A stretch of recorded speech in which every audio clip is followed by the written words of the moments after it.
Dude, we're still going for a record. Yeah, one must imagine Kane happy. I know. Whoop, whoop, whoop. Send to the boss, so we're not just on my good welcome screen. Yeah, I know. Give me a second. Give me a sec. Give me a sec. Let me catch my breath and get my story straight. Let me just throw this bitch in self-promo real fast. Bam, bam. Look at that, baby. Alright, did that. Now we cool. Wee. Something feels off. Can't tell what.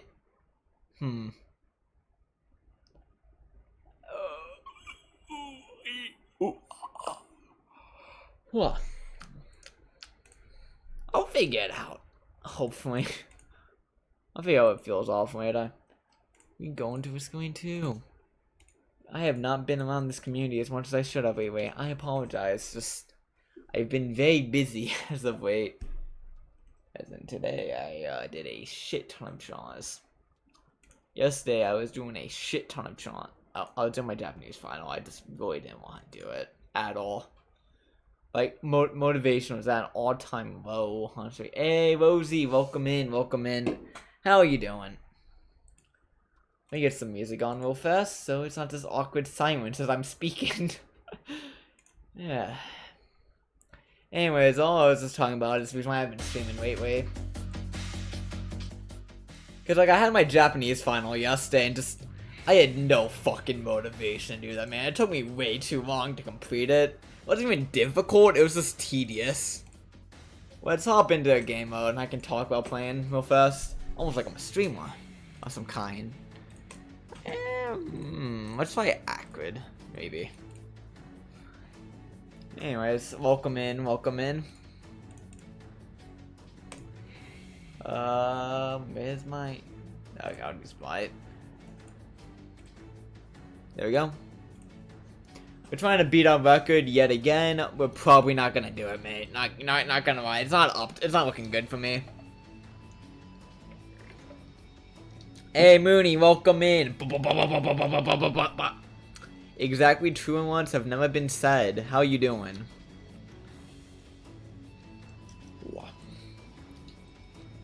You know the drill. We trying to beat Wave 200. Watching Harry Potter clips? Gotcha. That's a very random movie to be watching clips of. Not gonna lie. But you do you. As long as you're enjoying it. Ooh.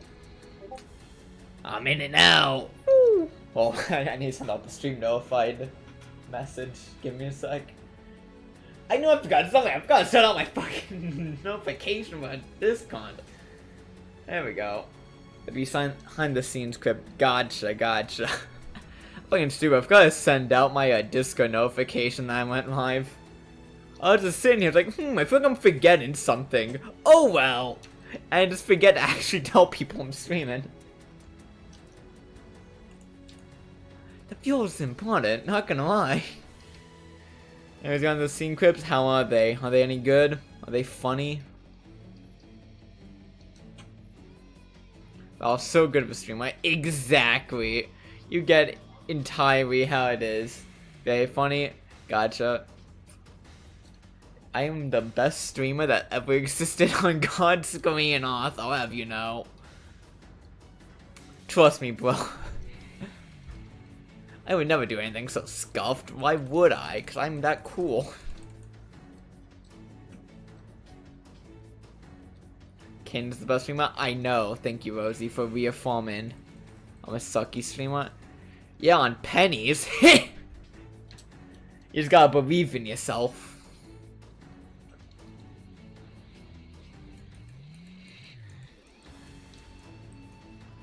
Oh, god damn it. Okay, now I just need to kill all these bitches so I can deal with the level. Anyways, this is gonna be the rest of the stream, so buckle in yet again. Also, I've woken up before like 10 o'clock today. Be proud of me. I finally woke up before 2 p.m.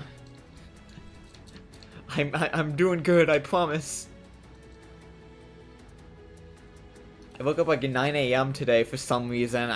I don't know why. I'm scared. Help.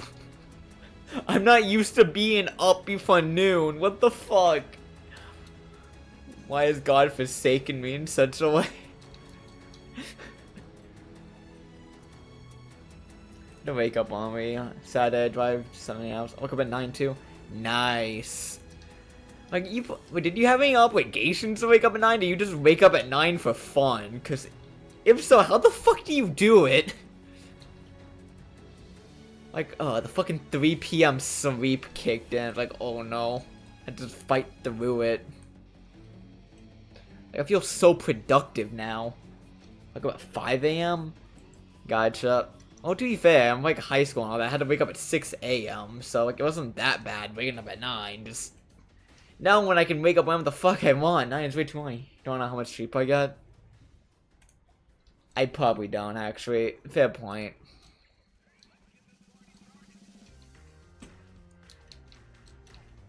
And as long as you're cognizant enough to click on my stream, you'll be fine. That's all the sleep you need, Roy. Oh my god, I'm like a punch to the throat. I have a dog makes me wake up. Lucky. I just have to wake up through pure force of will. And it works like half the time. The only time I've ever woken up was funny. Just... Ugh. When I almost joined the fucking army. That was not a... I think it wakes me up, so it kinda sucks. Gotcha. Have you tried going to bed earlier then? They're gonna accommodate for that. Oh, I can. It's probably not needed. You got this, bro. I've been running off of 5 hours. Gotcha. That's plenty of sleep. Sleep's for the weak. You don't need more than like 6 hours a night, some scientists say. It's like too much sleep and your brain gets comfy. Like, you need to like keep it challenged, you know? Cause think about it, like, if you operate on peak with less sleep, something doesn't want to exactly, you can operate fine off of 3 hours of sleep. That means when you really need it, you can get like a full nights of rest and do like a 200% capacity. What the fuck? Think about it, bro. Trust me. If you can operate off less sleep, then when you get more sleep, it's like a battery being overcharged. You'll be fine.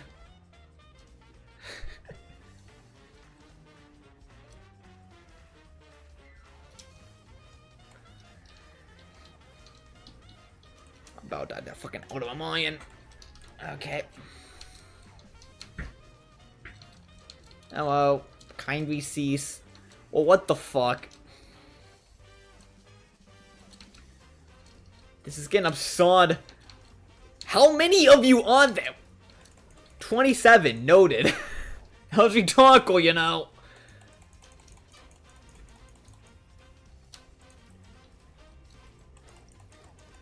Definitely did not fall asleep at 6 a.m. That is fair. I once fell asleep at like 8 a.m. That's not that bad, all things considered. So you don't have anything to do that day. It doesn't really matter too much. If you had things to do that day, then you just did at night. Congratulations.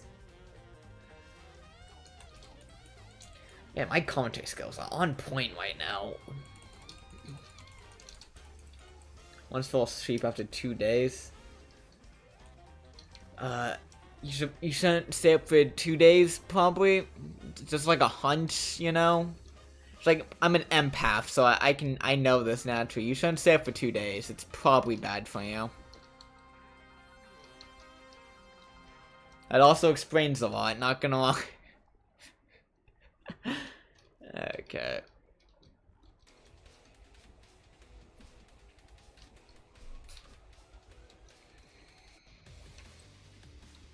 Come on. Give me shit. Give me money. Give me it. Give me it. Thanks. Bye. Well, I'm out. Okay. I bet not get hit by any stray rocks. That'd suck. Ooh, yeah. Oh, good heavens.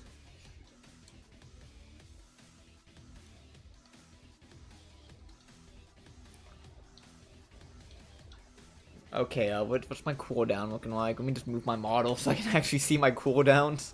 It's in the way. I like being able to read my screen, thank you very much. About some dipshit's head in the way of my abilities. That's like the entire reason I have an overlay for stream as well.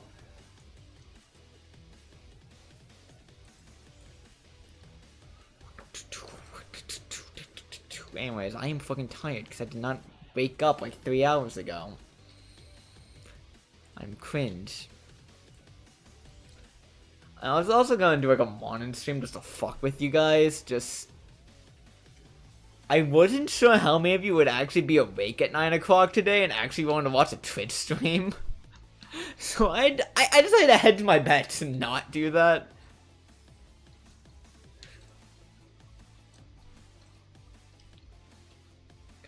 It's like, I was gonna do it because it'd be funny, but then I realized that it's 9 a.m. No one's gonna be up at that time. Especially if they're a viewer of mine. I may have been half dead, but I would have been there. I appreciate it. But I'd rather you be, like, 3/4 of the way dead and be in my chat than half dead, okay?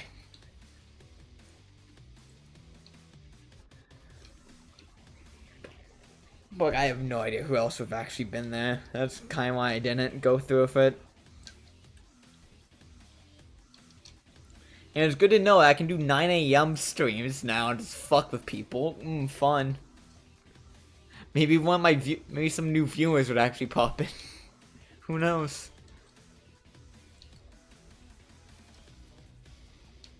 Yeah, I might get some random ass people I've never seen before and just get very confused on who this new guy just streaming at this time is. Probably not, but it'd be funny. Wow. Am I being too much of a dick? I'm gonna turn it back, actually. I know what the test said was that I was a soon delay, but because it's me, probably kind of cringe to me have a stream. I already cringe normally. Hey, you're in my chat, so that makes you one part of the cool kids. I'll have you know. You're no longer cringe. Because the difference between cringe and cool is self-confidence. Okay, go sit on my TV. You do have a 9 a.m. stream. Not gonna show up for a long while. Yeah, that's like the main reason why I wasn't going to. I need every viewer I can get when I'm trying to hit the affiliate average, not gonna lie.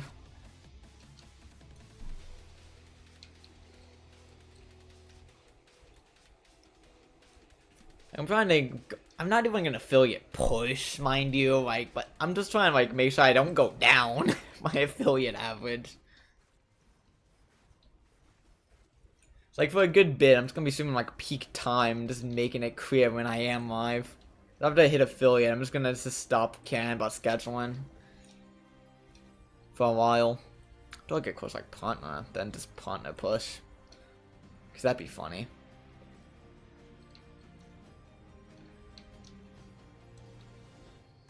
Try Kane's best. He has the confidence. Exactly. So I'm the best streamer of all time because I say I am. Woo, #1 MVP VTuber EN streamer of the indie scene, Holy Kane VT. You gotta say the full title now. Woo. Definitely not cockiness. You wanna know what the difference between cockiness and confidence is? Result, baby! Woo! Just comments I have self-doubt. Exactly, I gave you all my self-doubt so I can have the confidence. The only difference between my cockiness and confidence is the results I get. I'm the best because I know I am. Woo. Okay.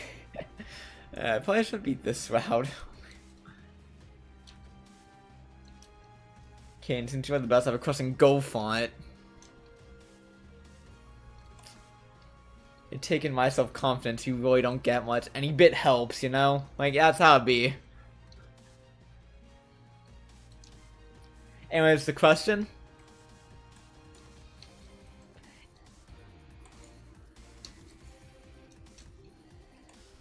Is English dub anime cringy? Yes, because anime by default is cringy. But that's part of the fun part of it, is that it is cringy. You kind of just gotta get over the cringe itself. Anime itself is cringy. You read the dialogue and actually try and read it aloud, you'll notice that it is kind of odd. But that's part of the fun of it, is that it is just so unabashedly itself that you can't help but get sucked into it. That's kind of the point, is that it is cringe. Boing song about someone watching the English dub. It's honestly whatever you want to do. I personally am a subs guy, but I don't really give a shit whatever you watch.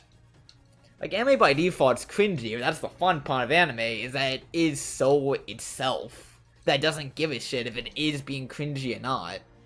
It's not like any other movie where it's like, whoa, that just happened, to some serious scene. My gay ass. Yeah, not wow. Apparently gay ass was a bad Tom. That's like when so many fans find gay ass ships. You do those gay ass ships then. It's your fandom too, you know. You do whatever you want. Am I always modded? Because he said gay ass, and apparently that was a, banned phrase. Because I guess Automod's homophobic. You gotta take it up with them.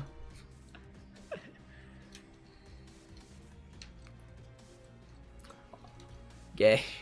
You can say gay, just it got gay ass. Also, I vowed the term gay to be said, so like, it's not gonna do anything now.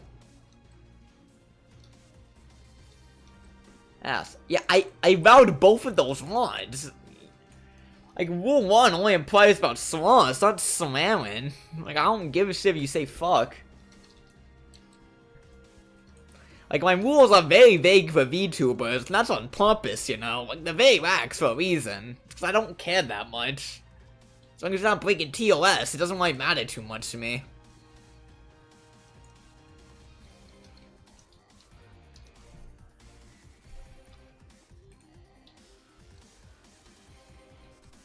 Like, let's see here. I just don't want people to be weird and respectful. That's fair. That's kind of what rule number 4 comes into play, is the don't be cringe rule. Because if someone's like clearly not wanting to be here, they're just being a dick for no reason, I just ban them for violation of rule number 4 without giving a proper reason. Fucking freaking crap fudge, dang it, darn it. Those are all my best cost ones. Exactly. Well, you do you. Every single, I used to say freak a lot, but every single time I did, I got called Sammy Classic Sonic fan, and I just stopped. Fuck, shit, fuck, damn it, cunt. Cuck. Wait, you want to like compare swear words, I guess? Asshole. Yeah, that bitch ass. That, yeah. Bitch. Okay. You know, like, it doesn't really mean too much. You just say it like that. Like, they don't really have meaning by themselves. It's only in context that swear words mean anything. That's why if you say fuck 15 times in 3 seconds, it doesn't really have meaning, because it doesn't mean anything.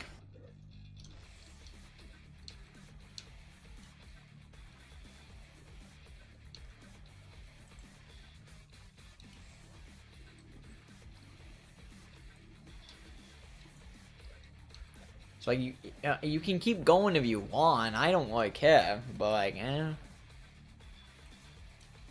may want to keep your call someone a dickhole at school today. The proper term is a urethra. Get it correct. If you're gonna make up new swear words, at least make them anatomically accurate.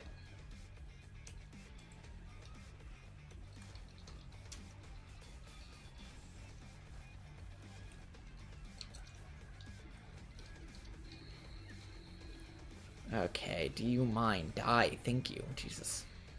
Nah, I'm like a dickhole. Gotcha. I mean, so did your mom last night. Okay.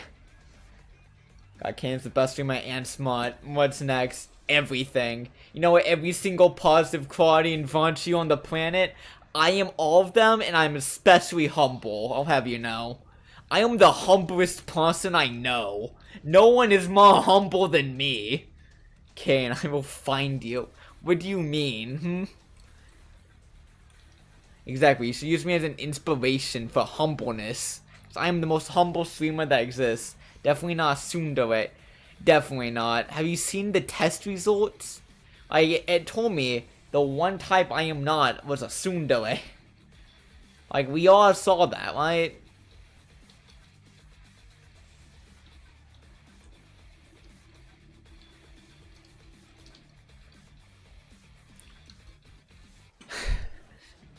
Swear to God. Chat, please believe me. Believe me, chat. Please. I'm not a tsundere. I promise. I don't think Kane is mean. Kane is sweet. Hey, I'm sweet when people are sweet to me. If they're mean to me, I mean back.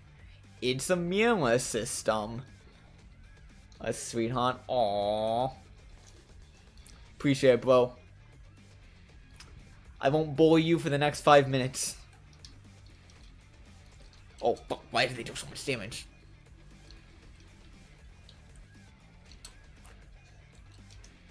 And like, it's like a mirror. Like, if people like try and bully me, have like a banter, what the fuck, I just bully them back. Like, it ain't that deep, really. They're nice to me, I'm nice back. It's pretty simple, really. Bullying someone me anyway, I'm used to it. I think you should probably have higher standards for yourself, not gonna lie. And the difference from like banter and bullying. You shouldn't let people push you around, if that's what you mean. Just...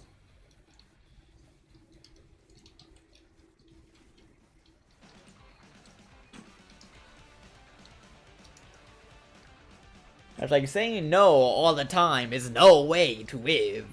I'm at fuck. Not saying no is no way to live, you know? Like, yeah. Anyways, welcome to Motivational Speeches with K. He's in the motivational speech mood today. Ooh. Okay. Yeah, okay. I'm way too good at my job. I can't believe it, man. I'm so humble. Yeah, yeah. Can't believe I'm being a decent person. I'm going to avoid the drama. There's that, and then there's pumps for me just on yourself so you're not getting into drama. Like, you shouldn't be afraid of the drama, but you should avoid it at least.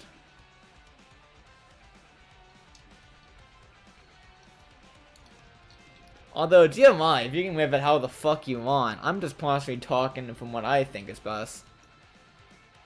But that doesn't really mean anything, because I'm a dipshit, so you do you. If that's how you want to live your life, go ahead. Has its pros and cons. You're all dipshits. Exactly. But you see, I'm the coolest dipshit because I believe in myself.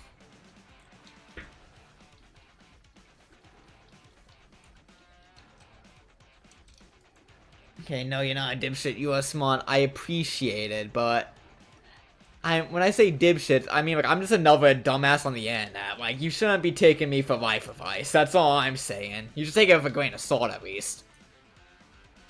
I kind of, like, put myself in my own place, so, like, you understand not to take my word as gospel, because one way or another, we both end up in the same place. It doesn't really matter how. I'll take food from anyone, including the ground, I know. And the bank.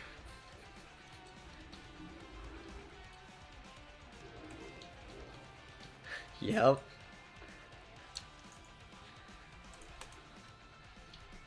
I don't know. When I say that type of stuff, it's wrong to just put myself in my own place. Like, just be minded that, like, we're both at the exact same place. Regardless how we got here, so it doesn't really matter too much. Farm food is yummy. Hey, 5-second rule. You do you. Exactly. I have eaten a lot more crushable items than farm food, so, like, it doesn't really matter too much. Ugh. Thinking back to 8-year-old Kane. Jesus. I ate way too many things I probably shouldn't have back then.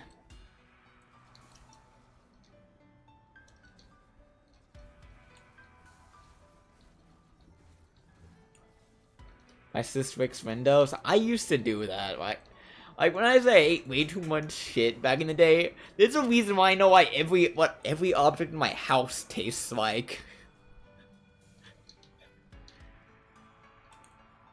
Like, I consumed way too much non-food type shit.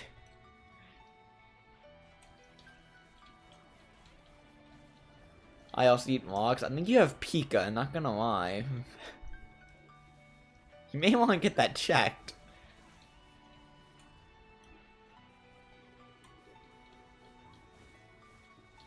That sounds a lot like Pika, you know?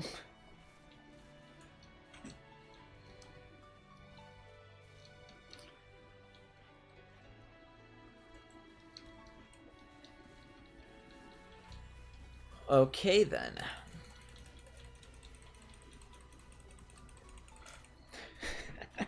Well, my favorite trick to do is accurate. It's just the animation cancel. Without the animation cancel, this is what it looks like. This is what it looks like, and every attack has like a decent bit of space in. But if you just do the animation cancel, they all just come out very fast. No shit, it's an animation cancel. Whatever. It's on you for expecting me to make coherent sense right now. Truth is not freedom!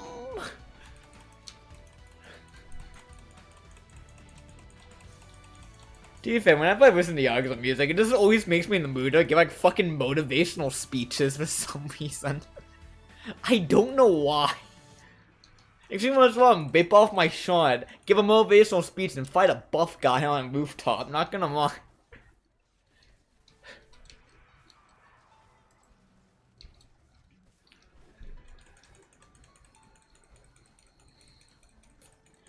It's like when Legend of Zelda music just makes me want to be way too campy all the damn time.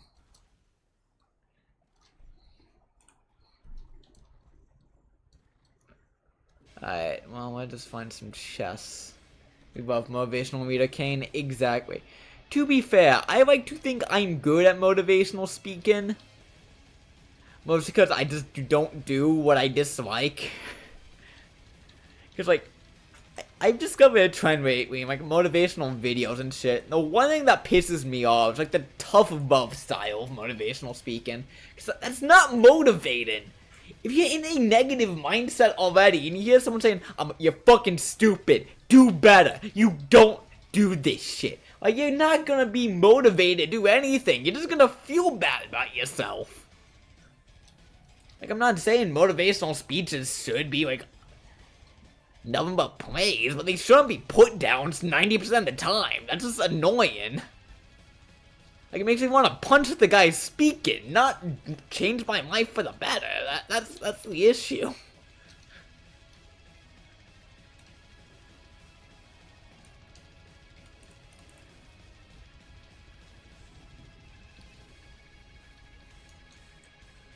I get where it's coming from, tough love and all that shit, but like, it's not working. It's stupid.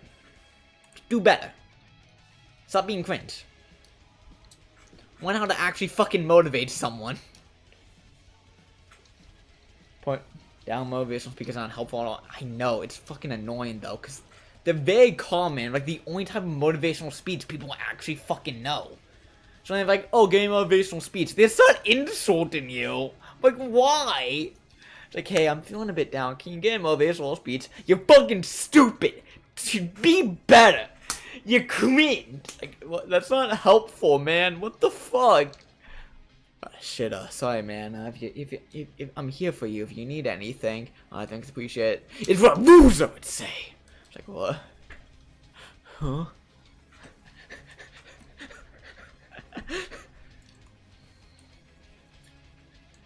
Okay. That's enough of my fucking impromptu sketches that just exist for no fucking reason now. Who the fuck do I think I am? Drew Gooden?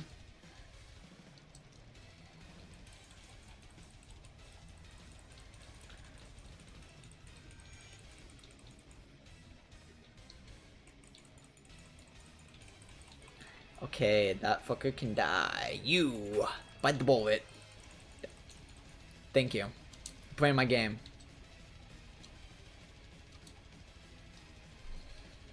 You know what? Fuck it. We ball. What was the name of that? Oh, hell yeah.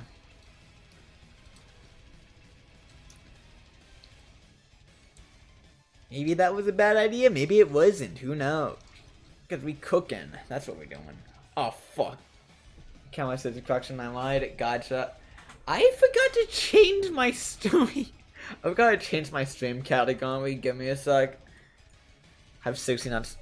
That is an unforgivable sin of mankind. How dare you? Query that matters the most. Anyways, I've got to change my fucking stream category. It's fixed now. Just it didn't happen. Take me to jail. Exactly. You know what? If we don't mention me not having the right game category for the first 30 minutes, we forget this little incident ever happened. Deal? I got like a reputation to maintain.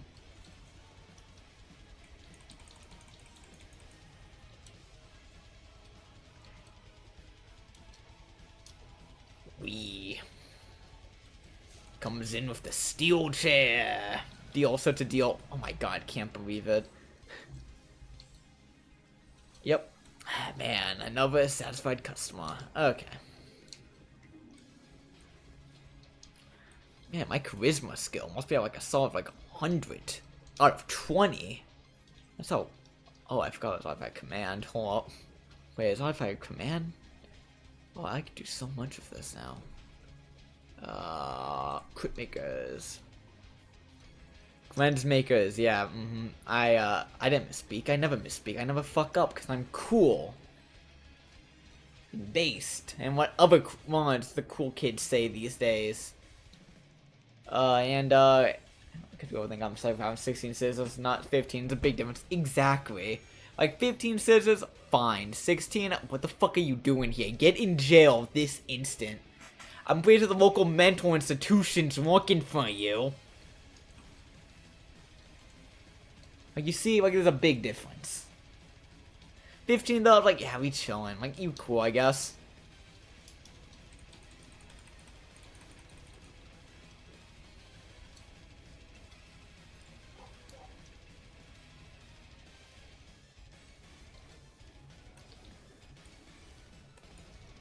Okay, then. They are dead. Ding dong.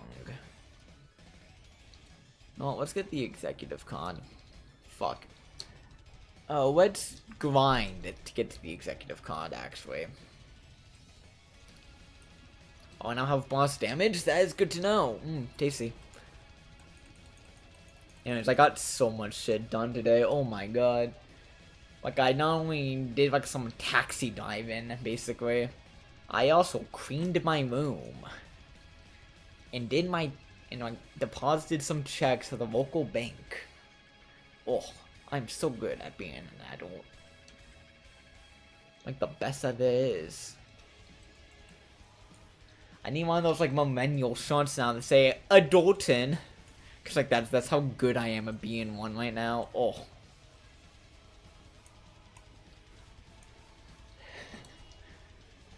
If I ever say shit like, I am so good at adulting, please kill me. Like, I know I use some fucking Zen Alpha slang every now and then, but, like, I will never speak like a fucking millennial. I will rather die than say that shit.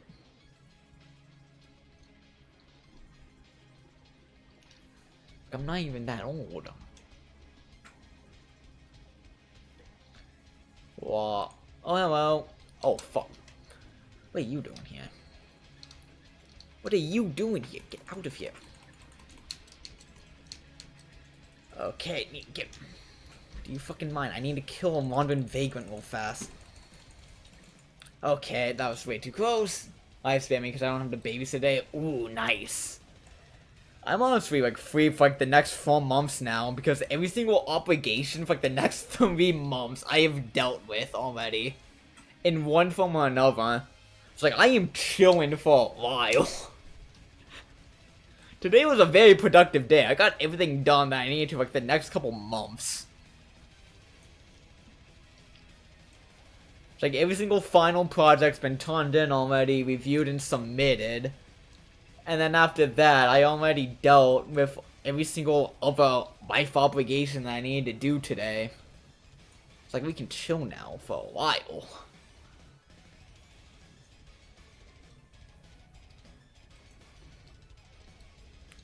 Because I'm not gonna stagnate, but I could. Actually, as honestly, congratulations. I know. I am impressed by myself. No! My AP rounds was so important. Honestly, I'm impressed with myself and managing to get that done, not gonna lie.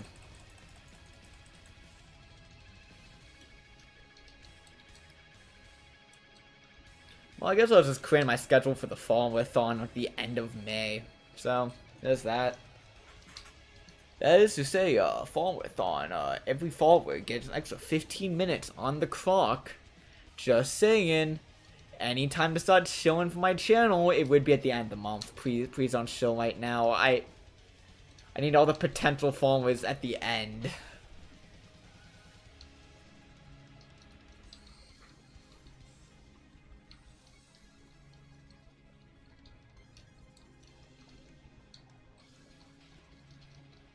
Also, before you ask, 15 followers is 15 minutes of follower is a shit ton for that type of event. Usually it's like 5 minutes of sub.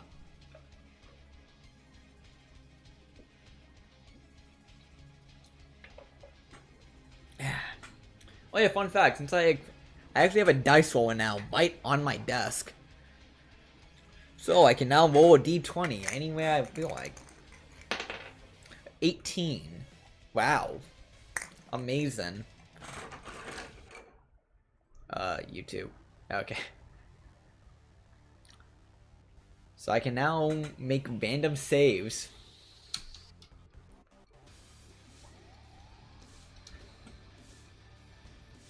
Ooh, thanks for the tougher safer spaces. What a good investment.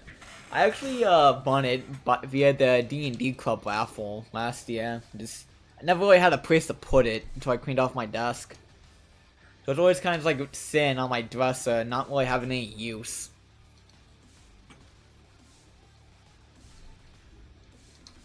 Which, you know, it's only fair that the D&D Club president and founder has a dice roll. Like, you get what I'm saying? You get what I'm saying. Like, it's like legally obligated that I have a dice roll right now.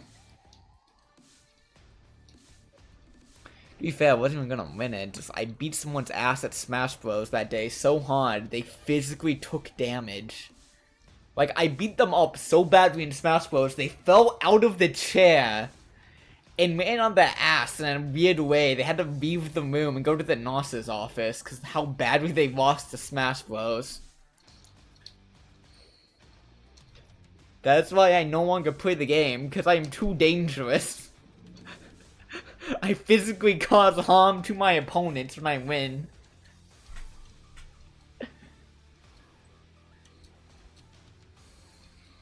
I mean, I'm playing Smash Bros. I'm not trying to die. No, you're gonna play me in Smash Bros. You're just gonna instantly take physical damage as the second you lose to me.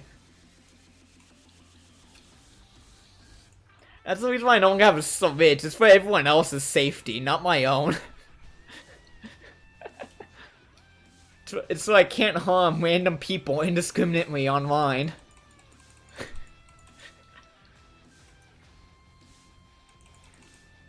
Wow.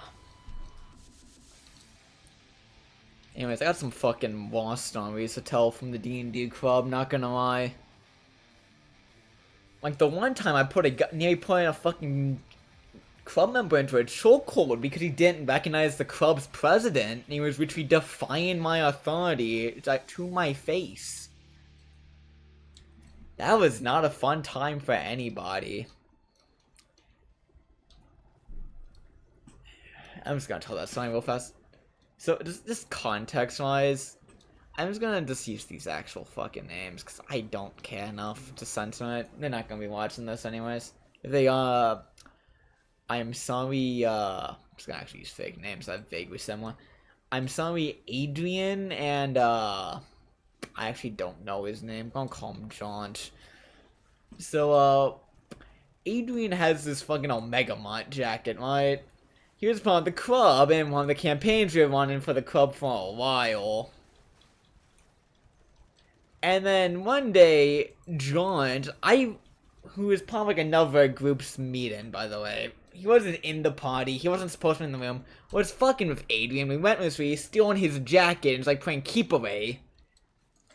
Adrian was very clearly uncomfortable with this and asked me for help.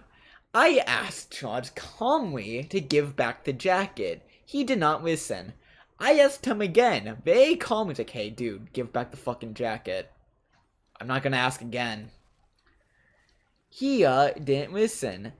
I then eventually just walked up to him, took the jacket, shoved it out the door after I asked again. He's like, you're not the president. You don't have any authority over me. Which I admit, I kind of fucking lost it at that moment. Because I was the fucking club president. I did have authority over the guy who wasn't even in the club. So I, immediately, got a little heated, and I grabbed the jacket and tossed the guy out of the fucking room by the back of his collar. I gave the jacket back to Adrian, and the guy walked back in and started pestering him. To which I nearly blew a fucking gasket as I basically threw him outside and pinned him against the wall, telling him to cut this shit out and to stop harassing my club members. The only reason why I let go was my peripheral. I spotted a teacher walking towards me, about to intervene. I was like, God damn it. So I basically just let him go and just walked back to the room to pretend that instant never happened after flashing a smile to the teacher. So, yeah. That's like the whole context. Basically, that's why I reacted that way when I took fucking dare type quiz. It's like, which of these annoys you the most? People not respecting your authority when they should. Cause I have fucking dealt with that shit before and it is annoying. Physical violence is the only way sometimes for people to respect your authority.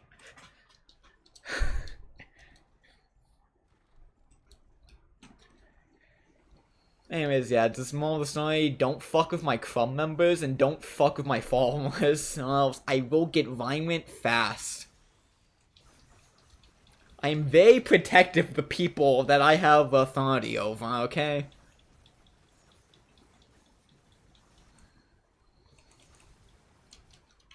Okay, what happened to the music? Yes.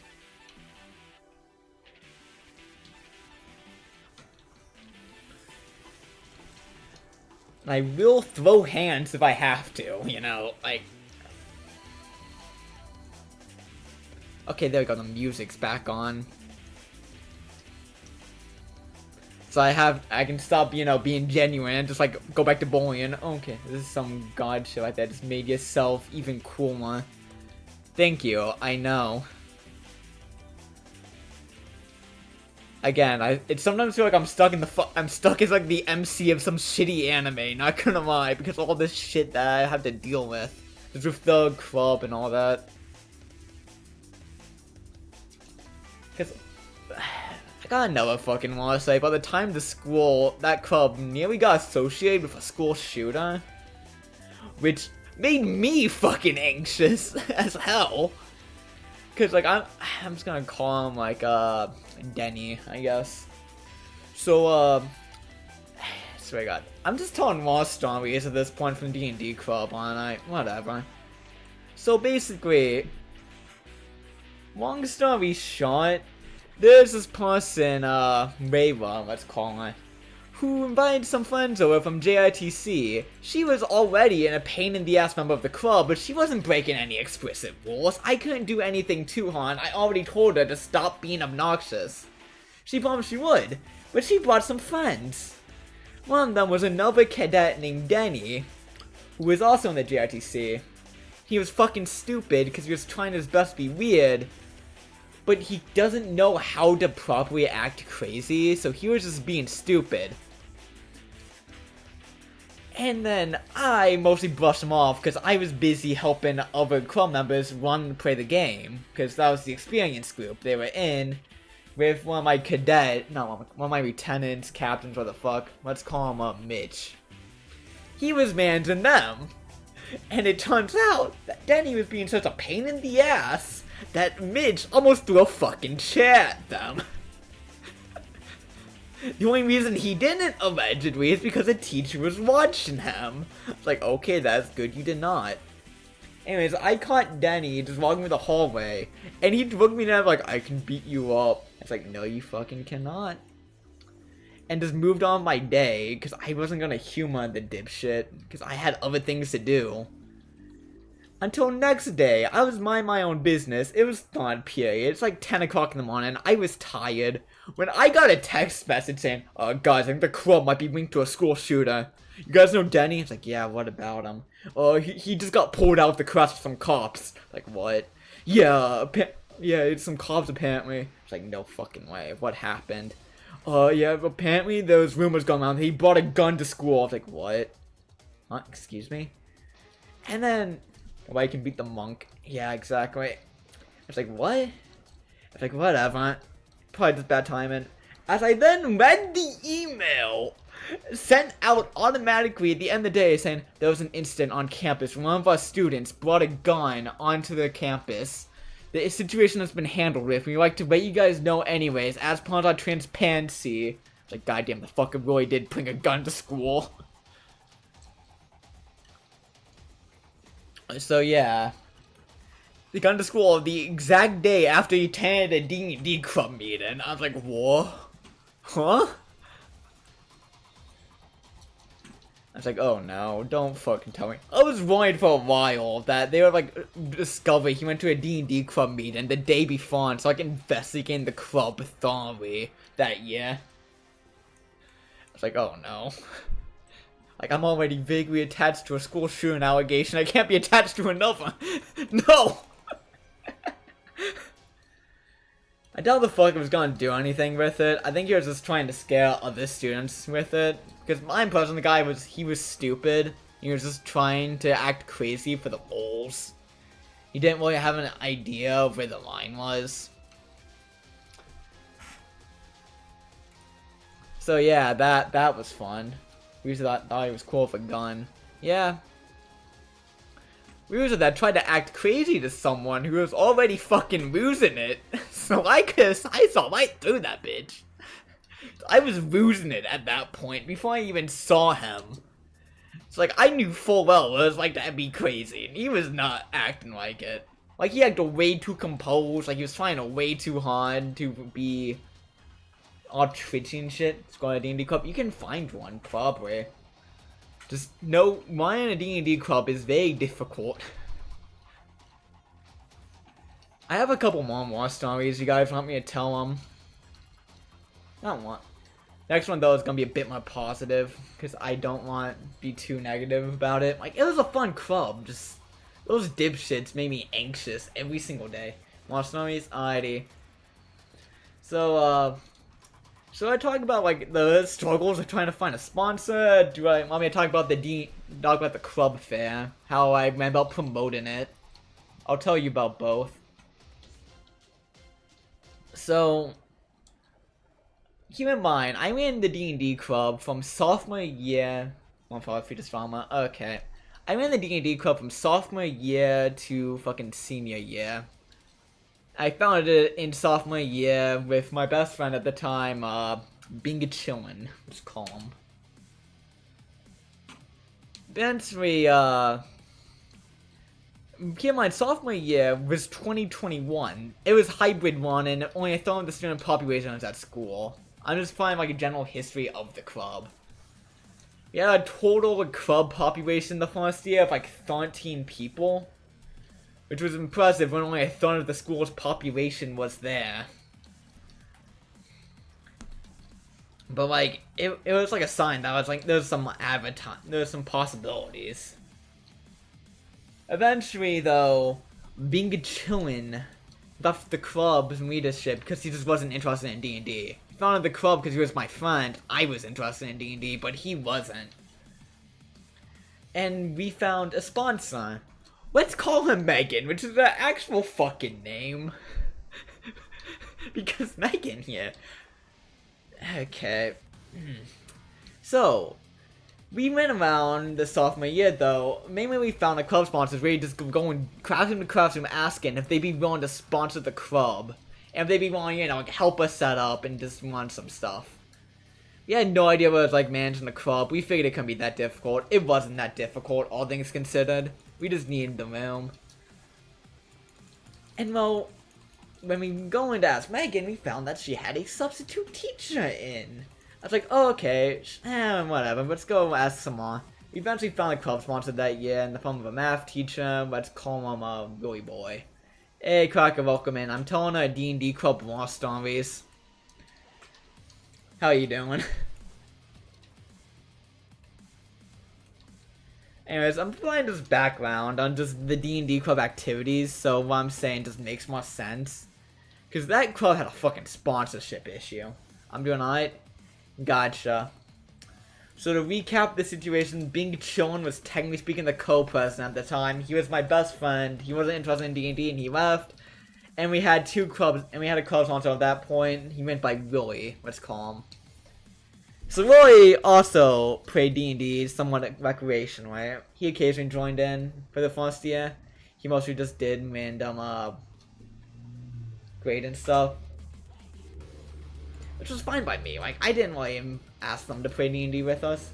Just later on, we popped into Meg's classroom when she was teaching again. And we asked her, it's like, hey Meg, are you interested in D&D? She's like, yes I am. How do you know?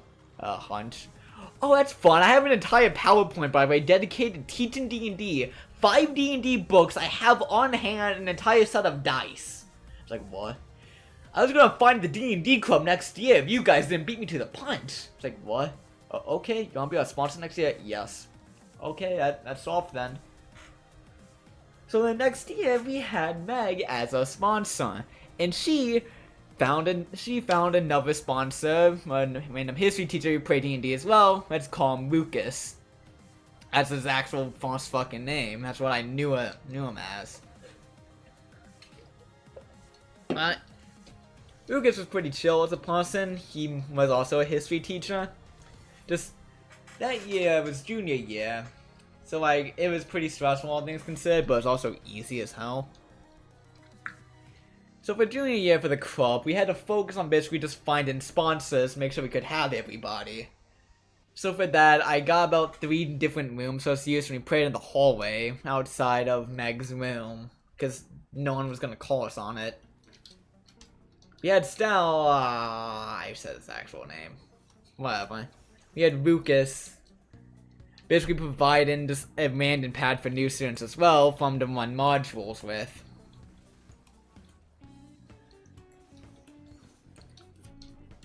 Random modules with. So like we had like a pretty full set. We had 5 sponsors and it was fitting because that year we had about 30 members of the club. Which, you know, was quite a bit. Well, I was getting the flow of things. And for our group, and the group I was in, I created what we'll call the Old Guard. And the Old Guard was 5 members. I'll describe them as they come up later. Just the important one member is Michael, or Mikey, as I called him early on. The guy who nearly threw a chair at Den.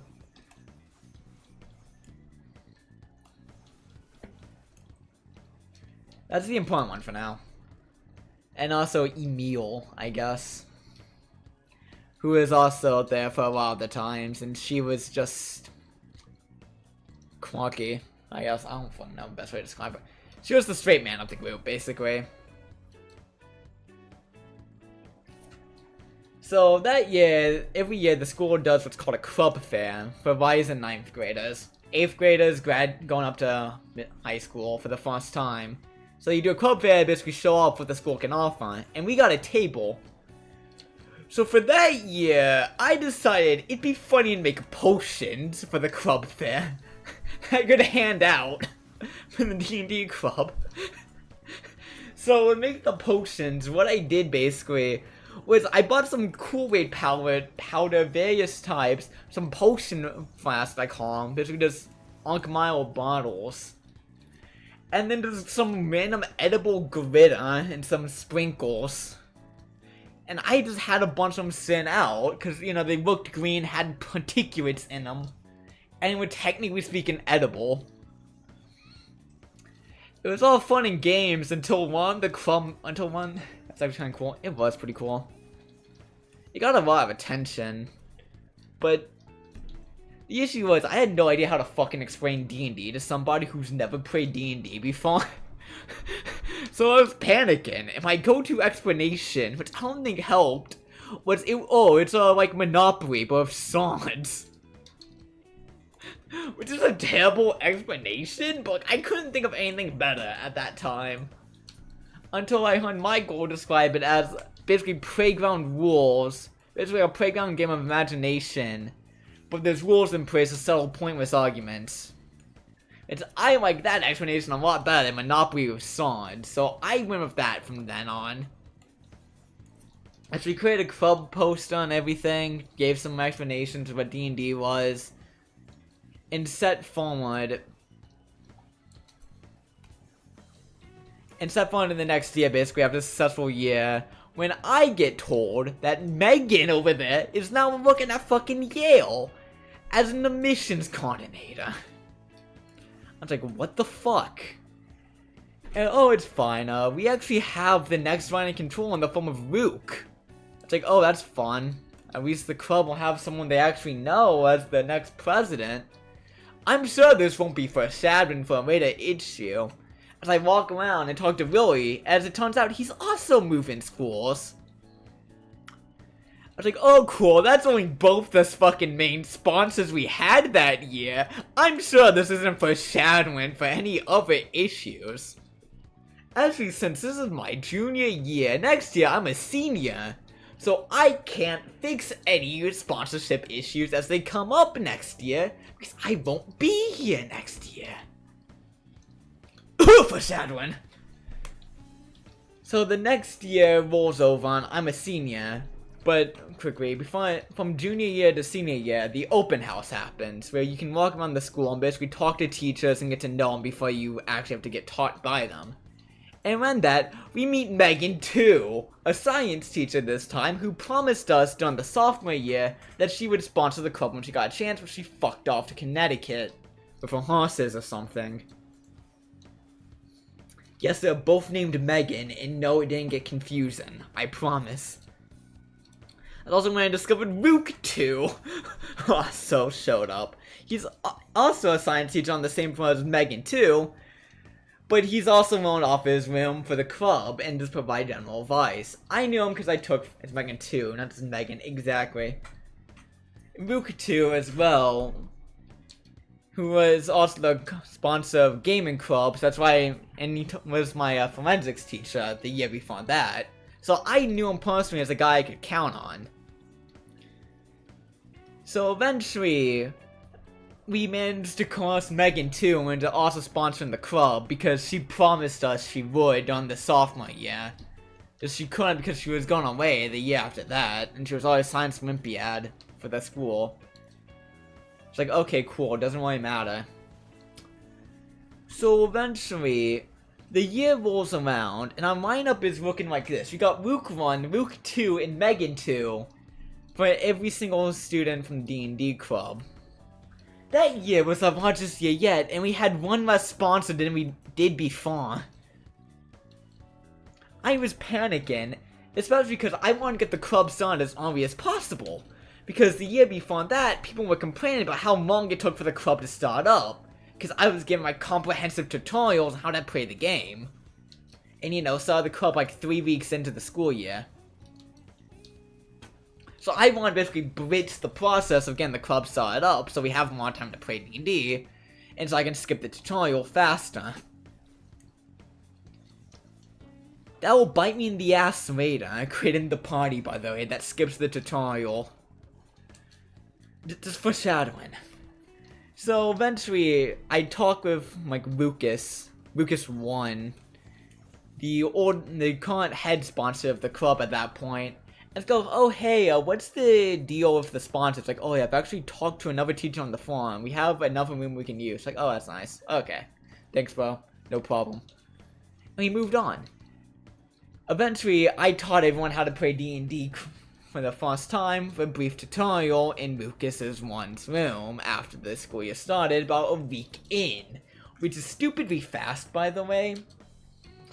Most clubs didn't start until fucking September. We started early August. So I gave a brief tutorial on how to play D&D and make a D&D character, and this is when the Dennis situation happened. Dennis and Myra situation happened. It's like, oh, that's fun. I'm sure this isn't foreshadowing of any negative events that come out of this. So, starting out though, I was looking around for DMs, and we only had 3, counting me. I was like, oh no. And we had about 20-something members. Meaning, at peak, we had 10 members a party. It's like, this won't do. We need to find more DMs. And that's when I remembered I had old reliable Bob. So Bob was an old friend of mine from 6th grade, by the way, who I knew was into D&D and actively looking for a place to DM. So I told him about the club, and he was like, I bet. And so we managed to find a fourth DM and make the party size a bit more manageable, but it was still pretty large for some tables. But those first couple sessions with 10 people were a pain in the ass. But while we were figuring out the DM situation, we hosted some tutorial sessions just for people who already didn't know how to play the game. And we allowed others who already knew how to play to start playing already in a different room. Ran by, Bembis, let's call him. This will become an issue, as you will shortly see. This is for note, George was a part of Bembis' group. You can see where this is going. Now, I'll give you a guess on where this is going on why Bembis, being the leader of the party that skipped the tutorial, and George, the guy who does not respect my authority, comes into play. I'll give you a guess. Go on.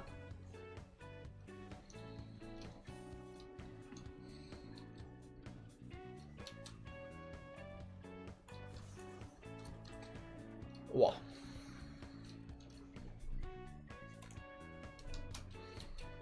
Don't make me guess. Hint. Why do the Tojo clan members attack Kiryu and Yakuza?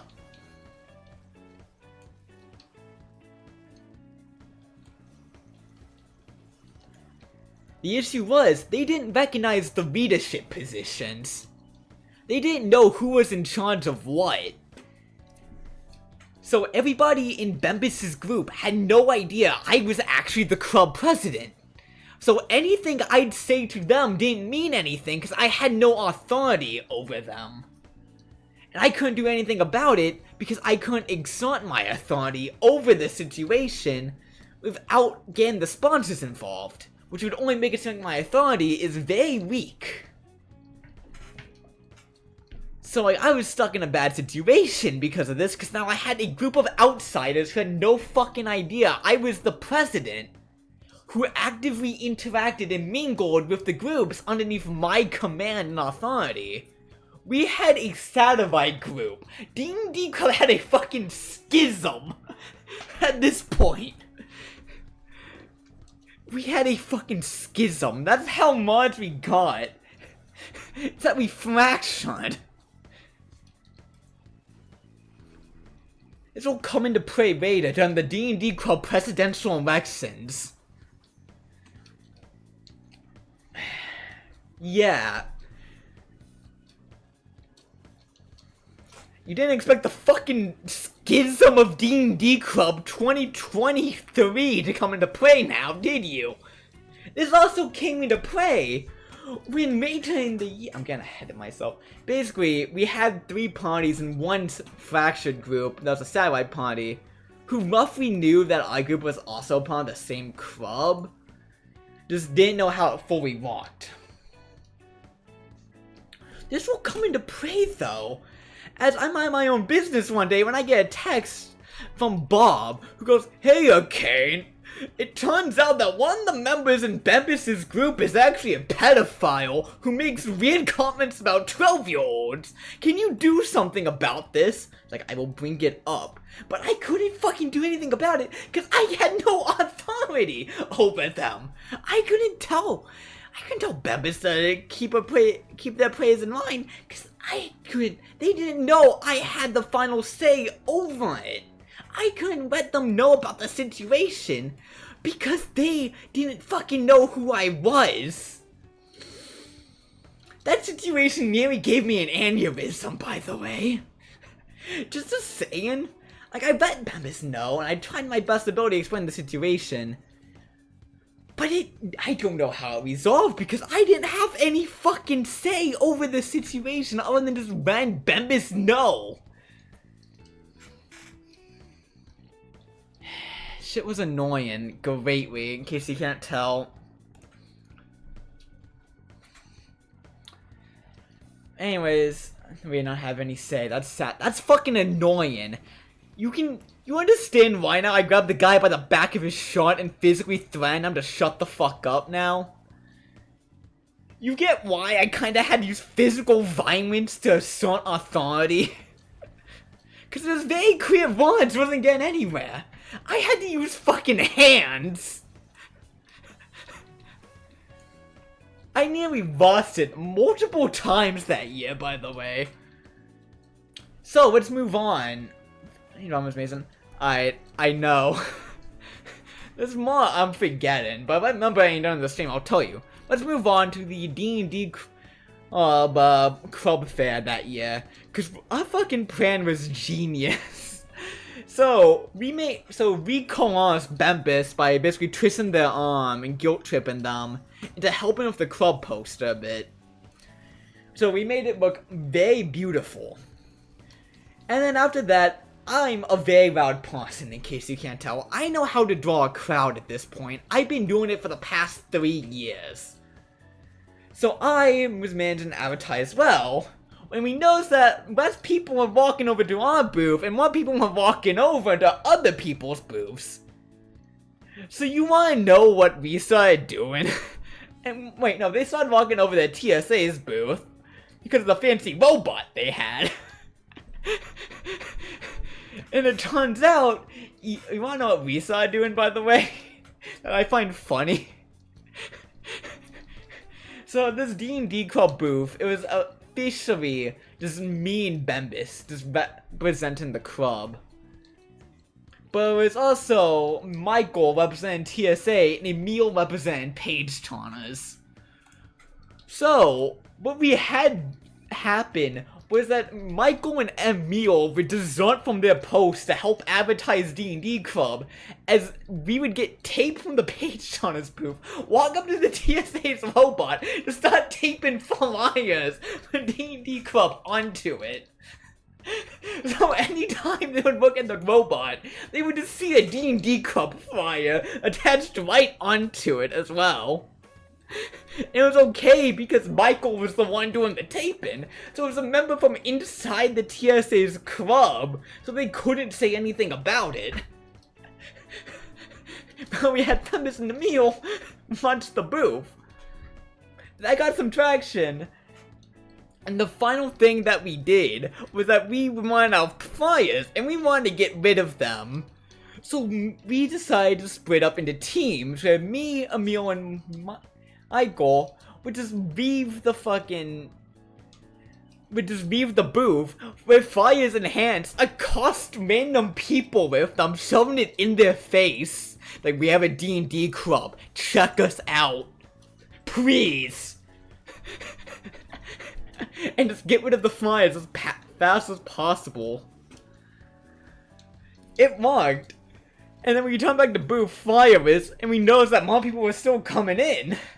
We noticed then, we still had the poster for D&D Club. So, I got Michael out in the middle of the floor. I got the poster in hand and climbed onto his back the second everybody started walking into the cafeteria from the orientation speech. And just started waving it wildly at them.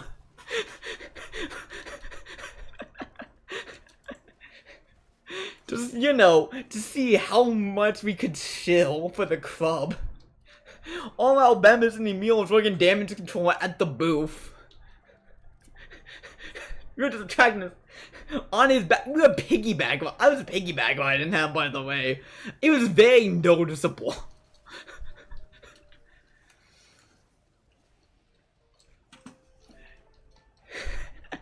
I was on his shoulders, actually, not on his back. So there's this guy on his shoulders, waving around a D&D club sign as noticeably as possible, directly at you, staring down people walking into the cafeteria. I was like, join now. It won't surprise me well from what I hear. Yeah, apparently the year after that, we had the most amount of freshmen we've ever had in club history. I've seen that may have ran. Yeah, but you will remember it was D&D club. That's the thing. You got attention out. Just, oh.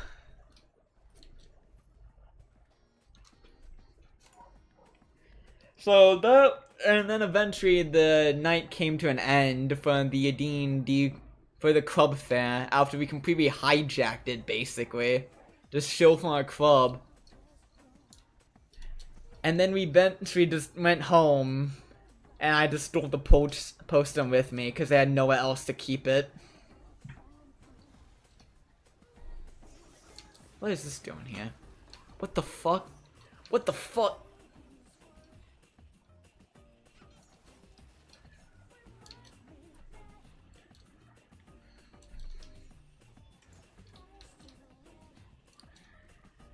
Anyways, I guess you're wondering where I get my showing habits from. That's where I got my showing abilities from. Those club fairs. That shit was insane. But on the one to be meal, they may have backfired and just attracted the wrong type of people. Because according to them, the type of person that would join, that's one way I saw posters. It was fun. It was. But according to me, it probably backfired, because the type of person that would join a D&D club probably would have, regardless if we advertised or not. Because they would be the type to seek it out actively. I disagree though, because the number of people that said, I had no idea we had a D&D club, clearly begged to differ on that fact. Like, oh, if I'd known we had a D&D club, I would have joined. Like, sure you would. If the 50 posters we put up and the giant sign waving didn't do anything. I don't fucking know. Ugh. It pains me every time I hear it. But I got a couple more club stories. Just, I need to rest my throat for a hot second. There's no. Next up is the club's presidential election. Decide who is gonna be the next president for D&D club. It's like the vast meeting of the year.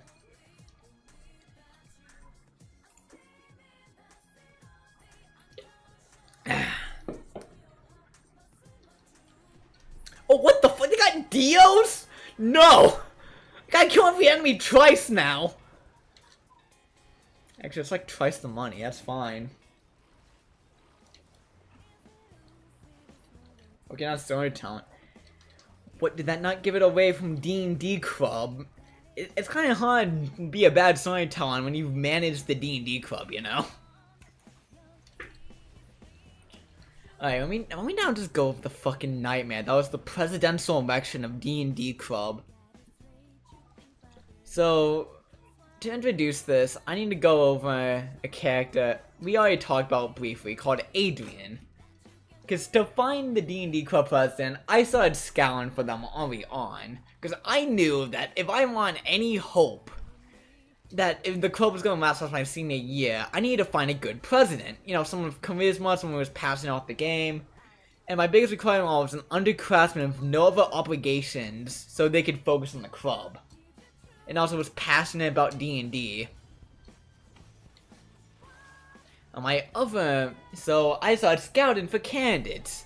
Of the candidates that I knew, Adrian seemed like my best bet. So I was supplying him. But to keep things fair, I made it a presidential election for the D&D club president spot.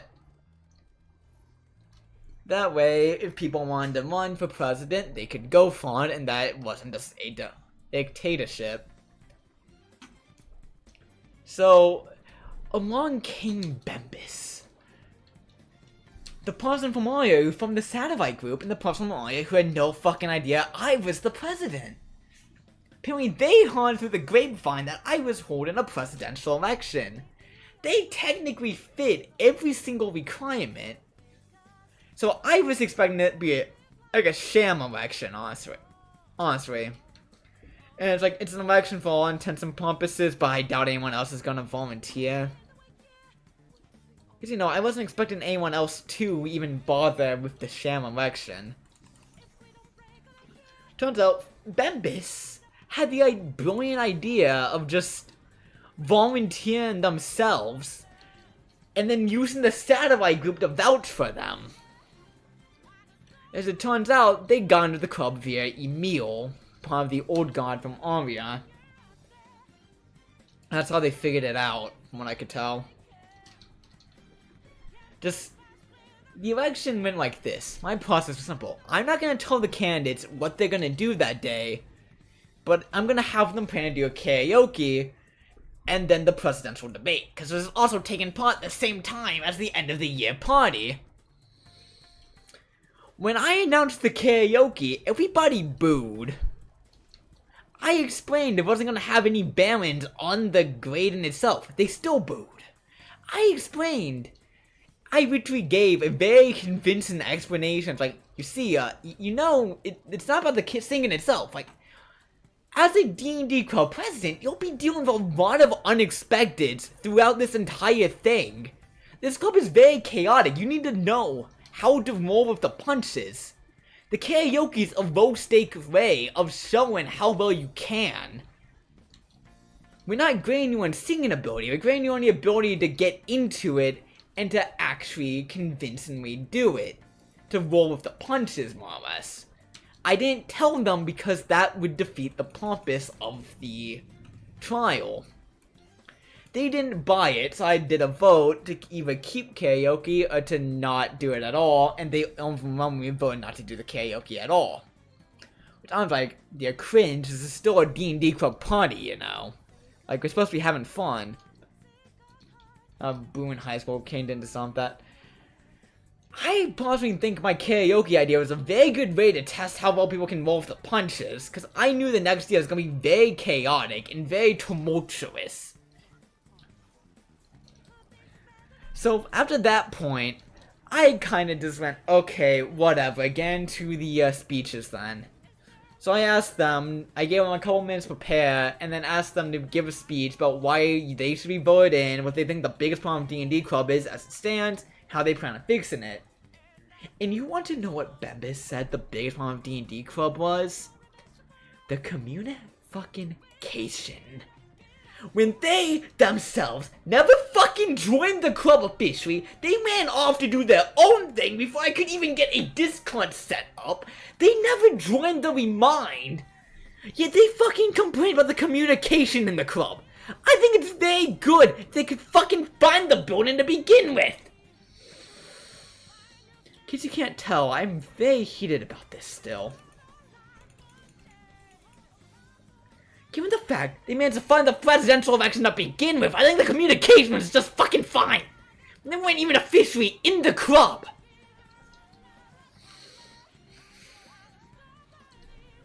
Needless to say, that pissed me off greatly.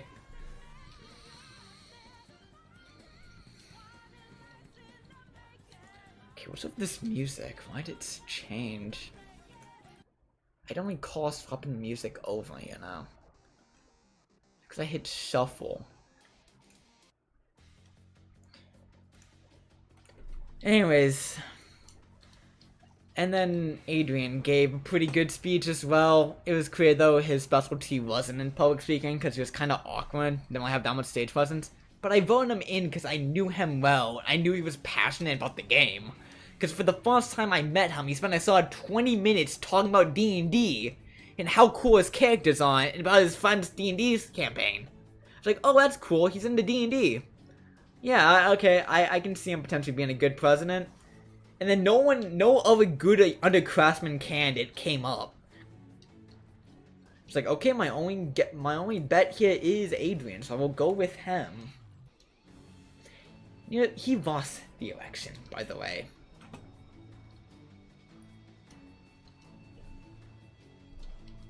So it was Bembis, who was in charge of D&D Club. The same Bembis who split off from the club to begin with to form their own group. The same one who formed a fucking schism in the club. The same one who couldn't deal with a pedophile in their own group. And they were in charge of the club now.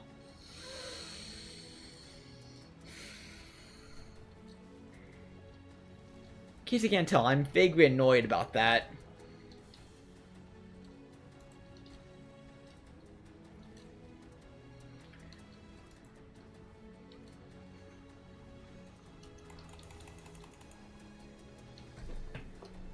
If I had the option to go back into that school and just manage the fucking club myself still, I would. Because I have zero... Because... I saw the fate of D&D Club today. And luckily it's in a better place now. But... Just know, the club wasn't in a good position to begin with at the end of the year. Because I forgot to mention one thing. Turns out Luke 1, he was going to fuck off to... He was gonna fuck off back to taxi driving from like school teaching, so he could no longer sponsor the club. And it turns out, a lot of the other club sponsors we had weren't going to be able to do the club next year. So I've had a long backup list of sponsors ready to go, just in case. And then, eventually, when I broke into the school this year, just to see how it was going, and for like an interview project, I need to fucking rest my jaw real first, goddamn, I'm talking for a while. Anyways, yeah, I broke into the school this year, well, twice, I wanted to see if I could. The other time was just for an interview project with one of my old teachers for English. And the one thing I wanted to see, basically, was just how was D&D Club.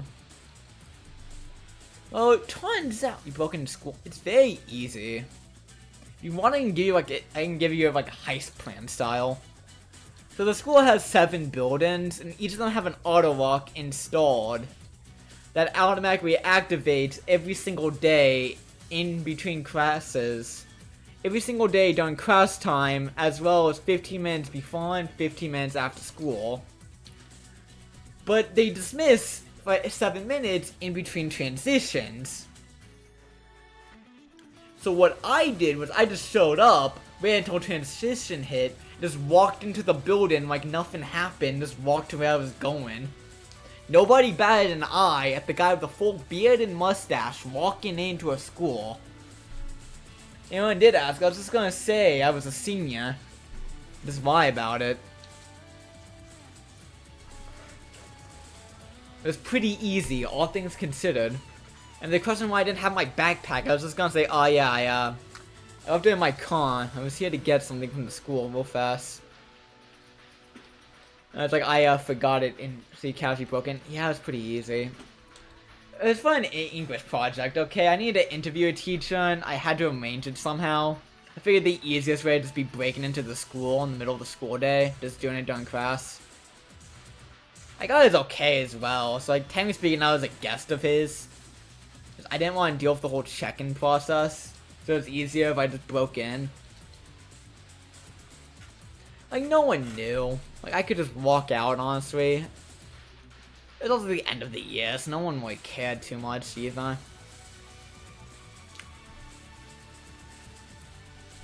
Security was a lot laxer than it should have been, not gonna lie, for a school, but what can you do? They can't exactly screen all like 10,000 students that go there, now can they? But anyways, yeah, I checked out the D&D Club status this year, and it's fucking weird. So it turns out Bembis now has Emil as co-president because the job of being a president is so difficult according to them. They need a co-president to help. And then let's see. every single sponsor that I set up as a backup suddenly decided spontaneously to back out of the deal I had arranged. So Megan too, she fucked off somewhere else to do a Manta. And then both the two other backup sponsors I had was so overwhelmed with other club duties that they couldn't actually sponsor the club effectively. So the club was essentially free-falling, with new management for a good bit of time. Until Rook too stepped into play. The fucking genius that he is, he was already a sponsor of Gaming Club and he saw the straits D&D Club was in, and he decided to do it as a favor, to just absorb D&D Club into the Gaming Club. So nowadays, D&D Club is now a part of the gaming team, technically speaking.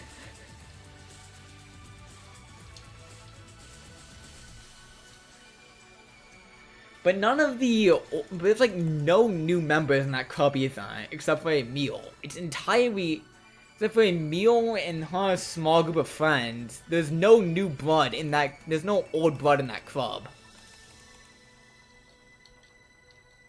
It's mostly freshmen now, which is an issue for the club's longevity.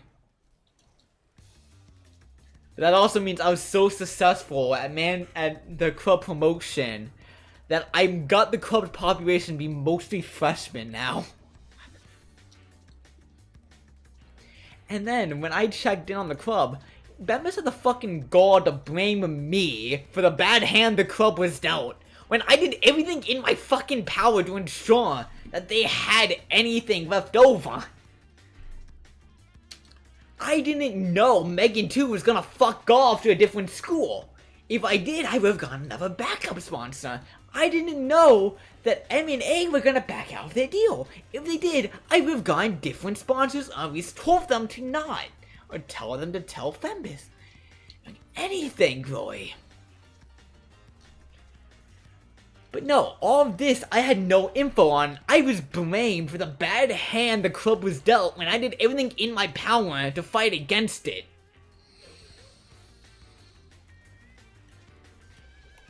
So yeah, how the club is treated nowadays pisses me off just slightly. Although I am grateful to Lucas too for taking over responsibility for the club and absorbing it into Gaming Club.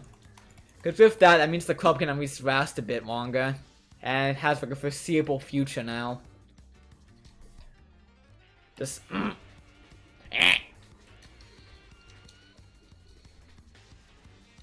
Ooh, delicate watches, that's fun. Wait, Void Weavers, oh fuck. It's maybe Jova. Anyways, that's most of the D&D Club Lost Stories I can think of right now. And I'm not gonna tell the fucking... It's like...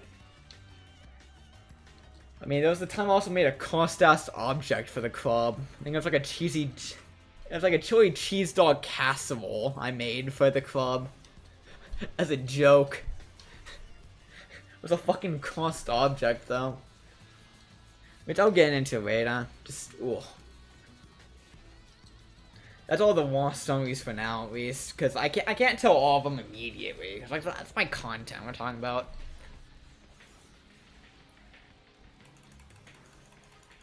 Just know that senior year of high school was very fucking chaotic, even outside of the club. I had so much shit going on. Stay tuned until the next episode of Dragon Ball Z, where I tell another 2 hours of stories. But we do have like another 2 hours of stories. I mean, that club gave me a lot of shit to talk about. Not even including the D&D campaign part of the D&D club. I was just talking about the management side of D&D Club, not even the D&D part of D&D Club, which was its own thing.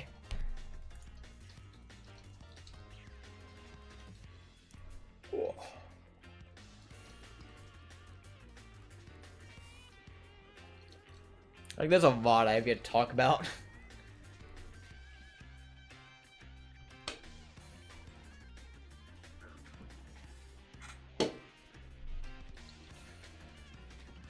However, good luck for the next Dragon Ball Kane episode. And like, even outside of that, I got personal stories I can tell. Like, there's a reason why I joke. I've been stuck in a fucking soap opera since the age of 10.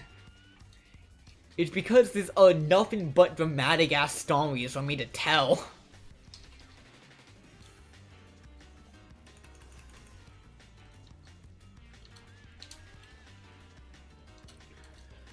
Whoa. Which I already alluded to, the joking, I already have school, I've already vaguely attached to the school shooter allegation. I can't afford to be attached anymore, comment I made back in the den part of the story.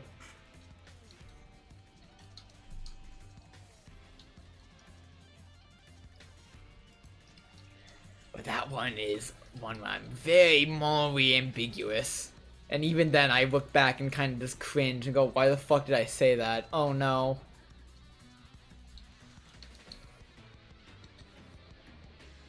It also means that technically speaking, I'm not gonna say that actually.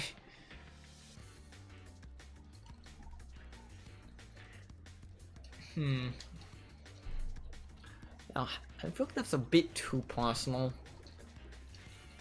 Right now, at least. Maybe wait on. Let's see here. Also got like a decent bit of orchestra stories to tell. As you can show on the Cow Patty bingo thing. Which was not fun to deal with at all. Because it was just a fundraiser you gotta deal with every single time. Every single year for orchestra. But there's so many orchestra kids compared to everybody else that everyone already bought a ticket and they're $10. So you're not gonna buy 2 tickets at any given time.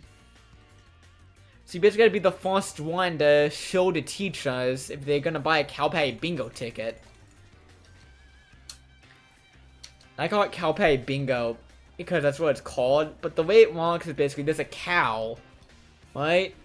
And the idea is that the cow takes a shit on a random plot of land, and when the cow shits, oh god, my game, please. When the cow shits is marked off, and then if the plot number that it's assigned to wins, you win the lottery, basically.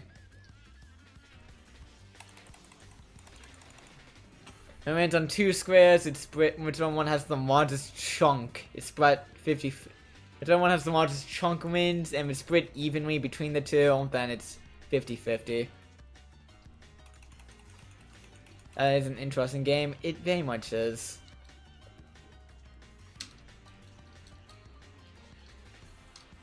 I only ever known one person who even got anything out of that game. And it was a random orchestra student who won $100 because they got 2nd place. But it's also part of the reason why I'm so good at advertising gambling. Because you had to be for the Cow Patty bingo tickets. As it was basically just a lottery system. You had to advertise people to play. So you're wondering why I'm that good at advertising people to gamble. That's why. It's because of the Cow Patty bingo thing.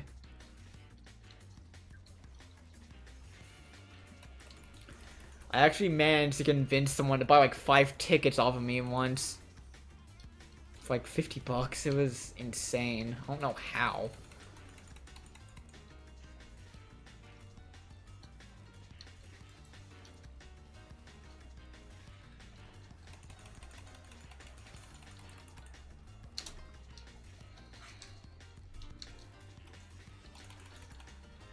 Well, and with all that being said, I'm going to do gamble all for Teji. I believe in you. You got this. Keep gambling. You're gonna win eventually. Hell yeah. Now, you can even walk away with that. Oh, you could double it even more. It's 50-50, you know? Like, it's actually 55-25, so it's in your favor. You're more likely to win than you are not, you know?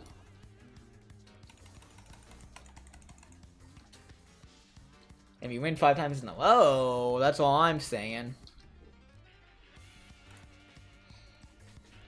That was for Teji. Damn it. Trying to get you to gamble. It's like gamble all is very good for chat engagement. Anyways, this is now a Zatsudan stream with just Risk of Rain 2 background footage, I guess.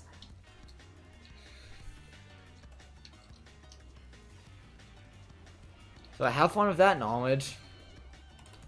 JK, we're going to wave 200. We're not even halfway there. Oh no.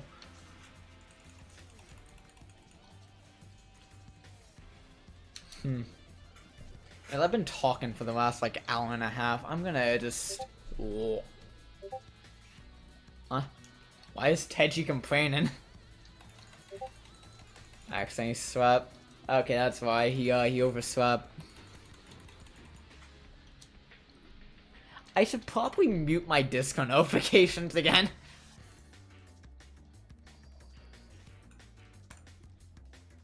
There we go. Okay, now Discord notifications have been muted again. That was not you guys, don't worry.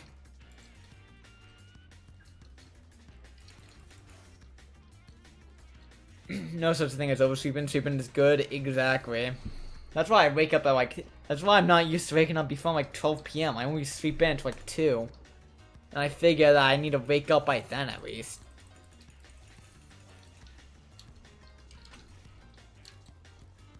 Anyways, watch out for those fuckers. They cascade a lot. They fucking revive. God damn it. Why'd you get deals? Please don't try to be market people that sweep good. Yeah, I mean, I never got the whole stigma of college students having bad sweep schedules, cause like, just prioritize your sweeping health over your student health. That's simple. Like, it's not selfish to take care of yourself. You're not gonna die because you have a 3.5 instead of 3.7. But you will, like, in that 3.7, you only live to 35 instead of 37.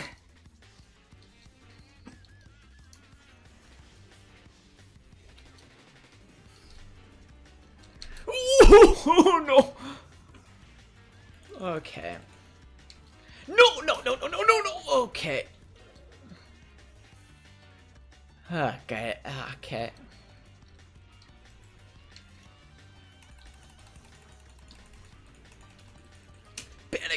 Panic. Get out. Oh, okay. The fuck you mean immune?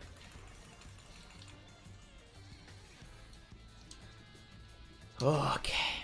The reason why I was panicking is those things are instant death.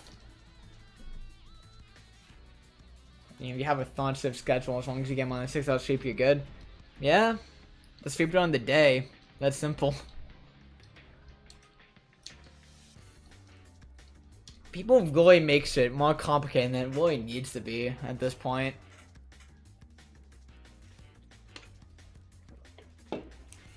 Just in general, I see people talking about like issues they have. That are very simple to deal with. They keep making it complicated for no reason.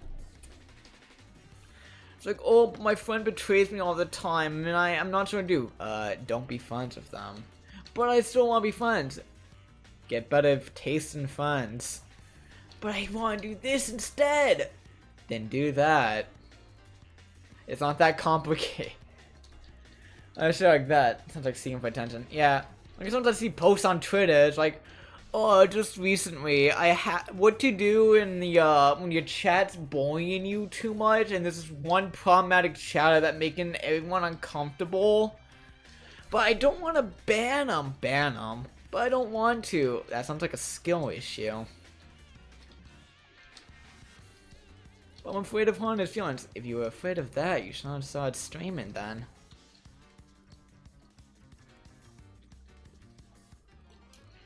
Now I'm making strawman arguments because it's funny. You fell for it, hook, line, and sinker. You know, I've seen that exact argument though on Twitter multiple times.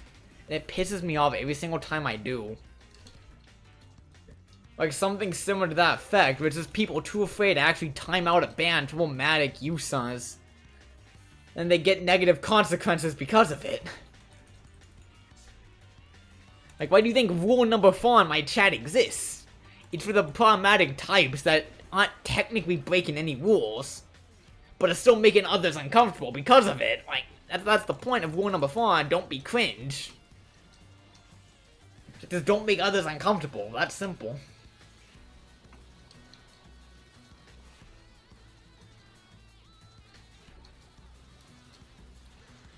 like, I don't need a reason to ban you if you violate rule number 4. That's the thing.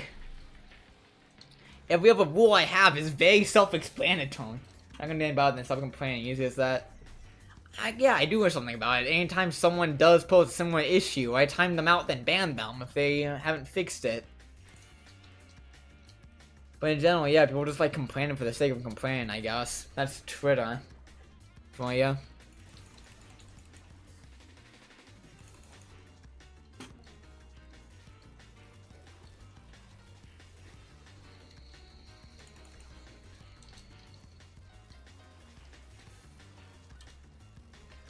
Wow.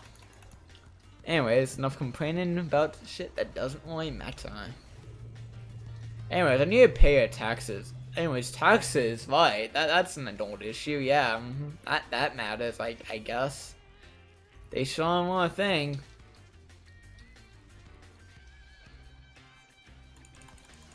I love tax fraud. It's my favorite hobby. How do you know? I'm so clunky. I said tax fraud's a hobby. Please, Raph. What the fuck? Oh.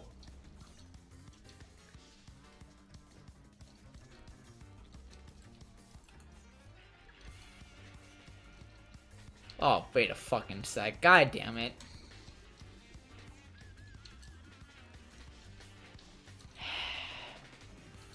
Oh, there goes the build. There goes the neighborhood.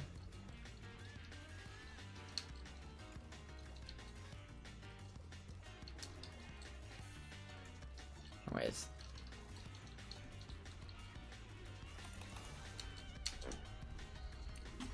I can't fucking see the enemies. This is vaguely an issue. It's like...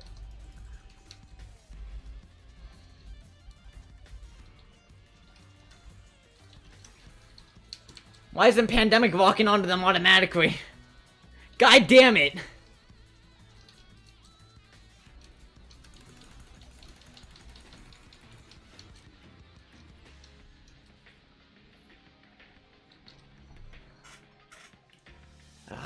You want potion? I need like a clutch. What if I can do with mushrooms easy enough, I guess.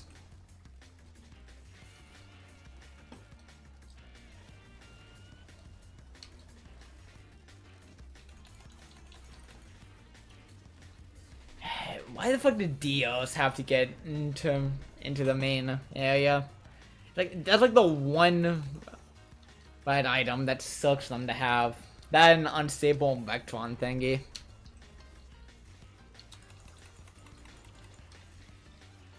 Anyways, I die right now. I'm just gonna play Warframe. Simple as that. Cause I would be fucking devastated.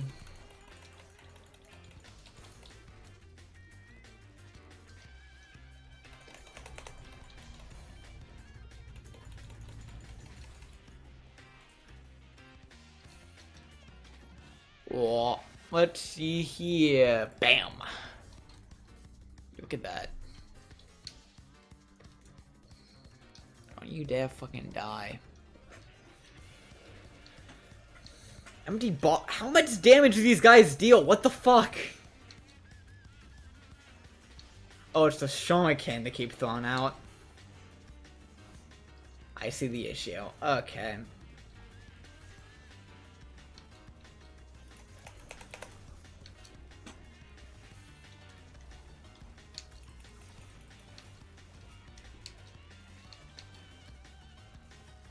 Ooh, congratulations. Just saying, if you win 3 more times, you, be won.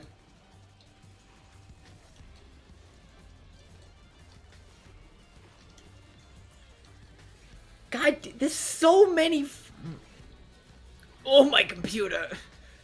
Please, hold on to some real long ago. So God, these gubs have died 3 separate times.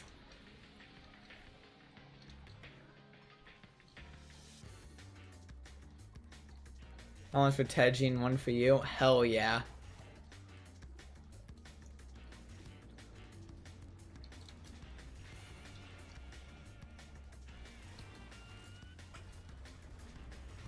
Of course they all revived. Why wouldn't they?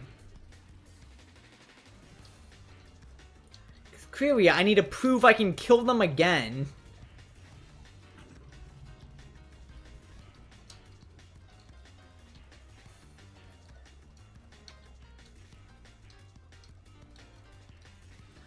The fuck you mean immune? That's cool. I hope these grandparents, like, these fans aren't gonna be issues.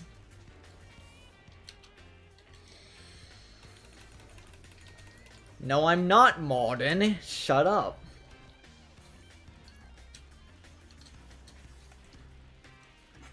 Whoa.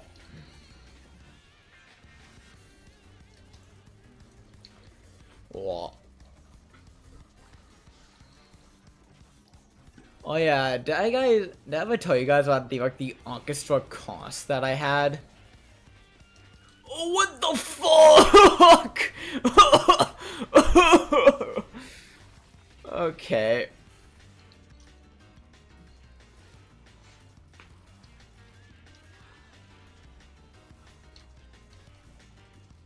Game, please hold on to some little longer.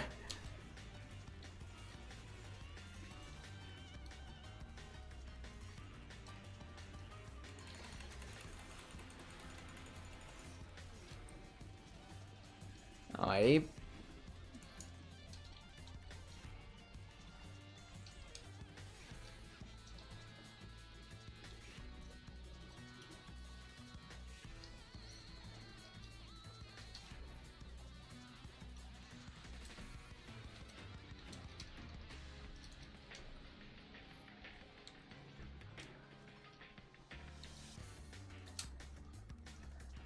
Alrighty, moving on. Yay.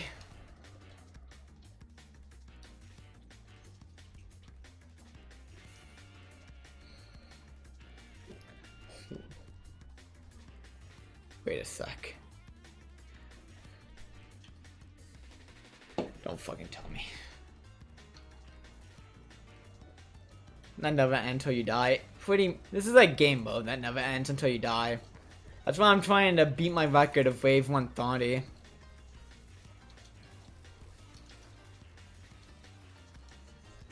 It's like a beat upon type thing now for me. My record's 130, but with a different character, so I'm trying to see how far my main can actually take me.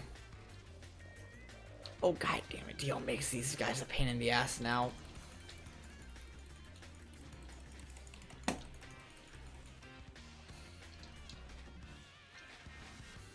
Why didn't it count as an object?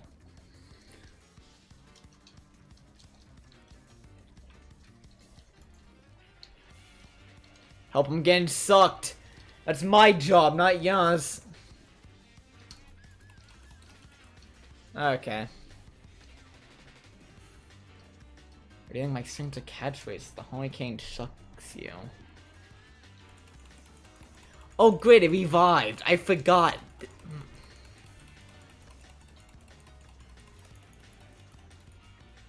Not tripping. Are you only at wave 71? Yes. These waves take a while. So I just need to keep going until I get wave 130. It's like we're only halfway there. Do you understand why I say buckle up now whenever? Yeah.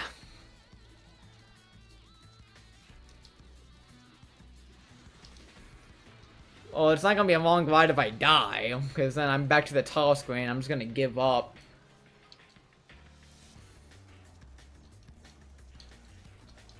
But yeah, no, we're barely halfway there.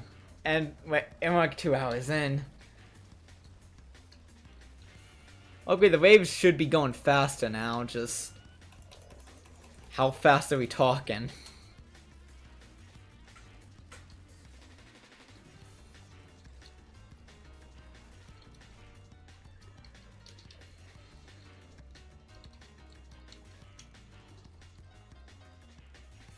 Whee!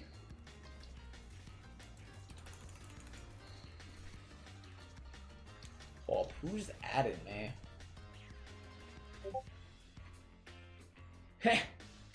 Teji forgot he had a collab. Ha! Point and laugh at him.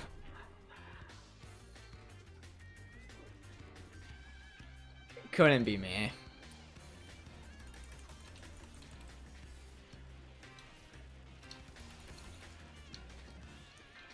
What the fuck? So much gunfire! What the fuck is this? Afghanistan? Please. No.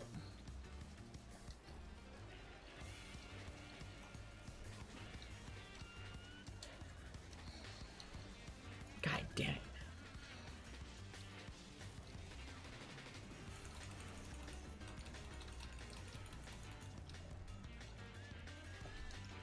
Okay.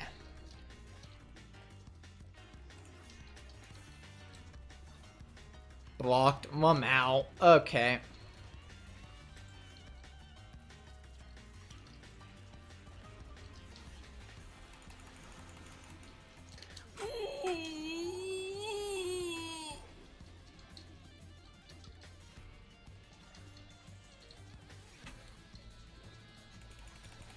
I met my match. Finally, won the opponent.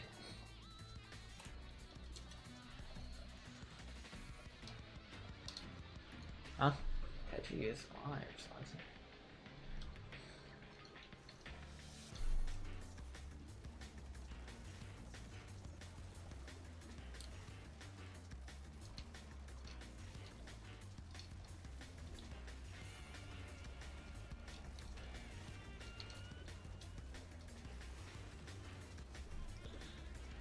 No, I'll just stay down here, honestly. This is a pretty safe zone, not gonna lie. Okay, it is not a safe zone at all. I take that back. This is a pretty safe zone, not gonna lie. Oh. Hey, Tedgy Pokemon gave that super walk while I'm streaming. Appreciate it. Always appreciate the walk, you know the drill. I'll be gone for another 2 fucking hours at this rate, so appreciate it.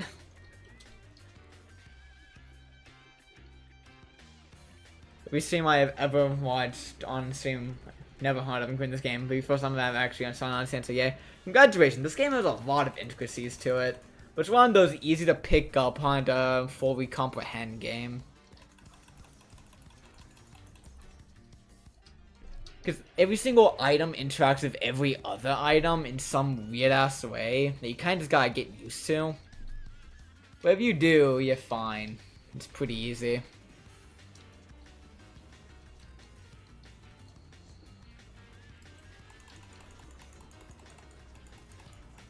And some of the stats just straight up misreading, while other ones are just not really that accurate. Some stats don't do anything on some characters, while they are literally game changers on others. It's weird.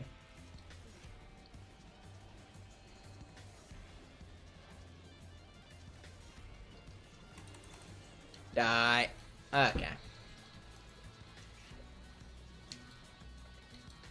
The Yakuza music is fitness. This is just one giant long battle, basically.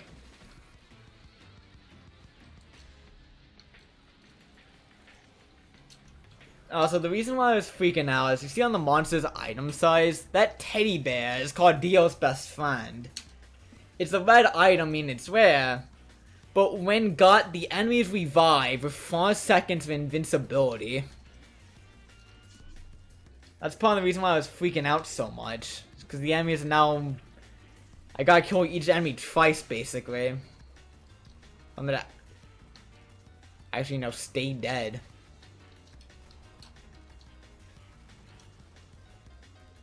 Also, like a direct counter to my nuke playstyle so far.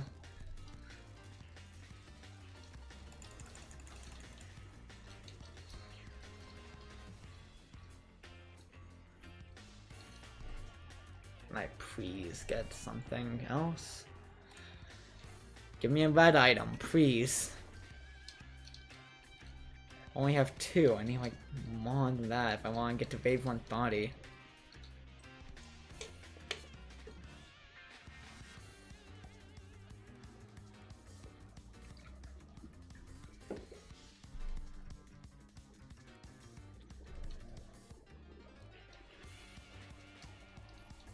No fun fact, it was actually a D&D club that got me into this game, weirdly enough. Because all my members played this game a shit ton. For Christmas, he bought me this game just so we could play together. Because of that, he basically trained me on how to actually play the game properly, and what each item does, how to use them, and all that. I wasn't like a coach, but like he was pretty good at the game, so he taught me a decent bit starting out. Now I think I have more time in this game than he does, but like that is cool. Yeah, it was actually Michael, if we're going by his fake name.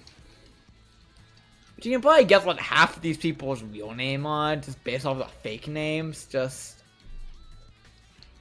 those who could guess aren't the type to bother. Nobody here cares enough about the actual names of these people to bother with that. But yeah, no, it's because of him that I got so much training for this game, and I actually know what all the things do pretty well. Like the weirder interactions and small Easter eggs and shit.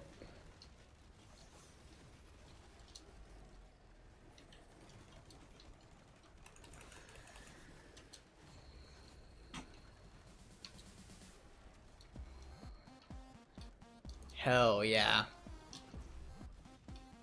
If I had a theme music like this, it'd be like this EDM song out, and then eventually it would transition into like some Chinese martial art movie type shit, and then eventually it's like a combination of the two. Cause I think that'd be cool as hell to listen to.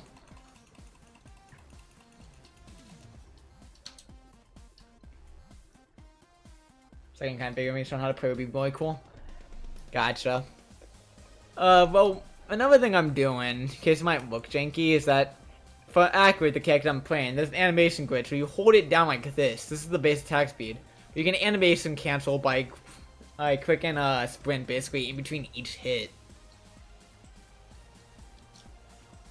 So you're good enough at it, you can basically just like attack very fast no matter what. There's like some other accurate tech that exists, but that's the main one that I use. A couple of other accurate techs, pretty small stuff like shoot at the ground instead of an enemy, so you can hit Pandemic easier. Like abuse the fact that it moves from person to person. You stack mobility items instead. All of that.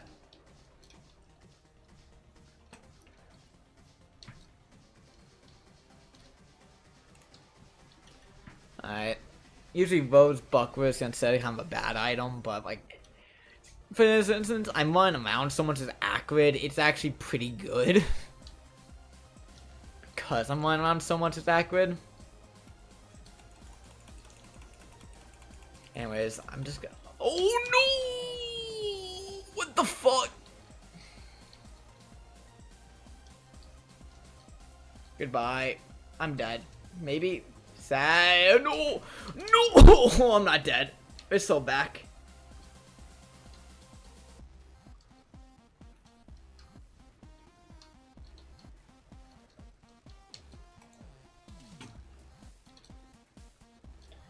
Well, pursue a running gun approach then. Noted.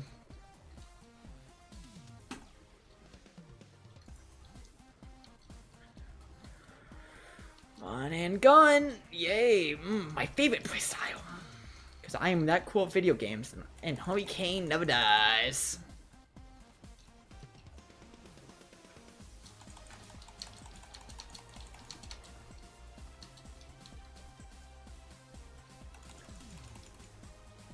Come on, you wanna play a little game? Okay.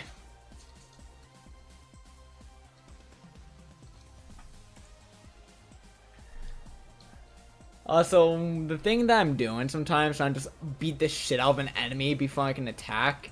So I'm trying to get Marcia's lenses to proc, because right now it's a 5% chance they instantly kill any enemy I hit. So I'm basically gambling that I can hit them more times than they can hit me, and that'll proc before they get the hit off.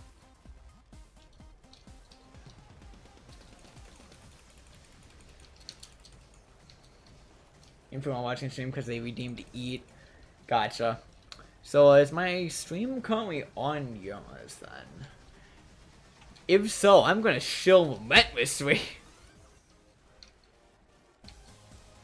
Hell yeah. Alrighty everyone, hello Teddy's chat, how are you doing? Welcome in, welcome in. I am Hurricane VT, your local Rin Monk. You should subscribe to my channel instead.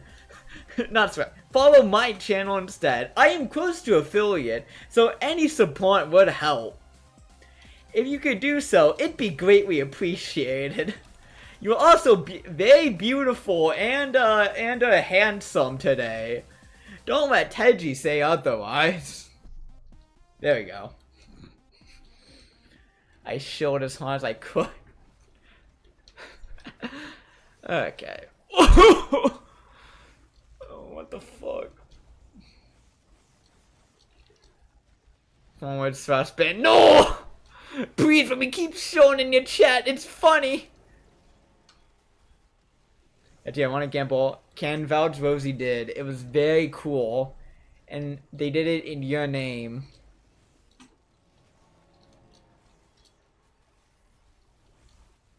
Oh, congrats. And Mooney just lost a gamble. What now?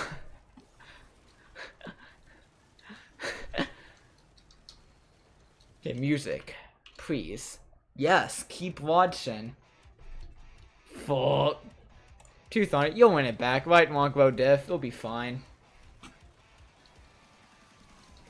Makes you feel better. Cracker lost 10,000 one time, so like it doesn't really matter too much, you know?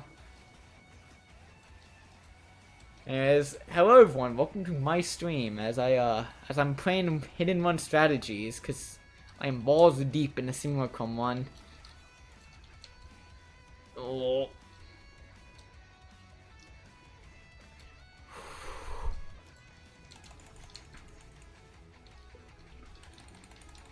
Come on. I know Ducky has lost a shit ton of mod. He also gained a shit ton of mod. It's kind of the right counterbalance. It's get claps, get claps, claps. Okay.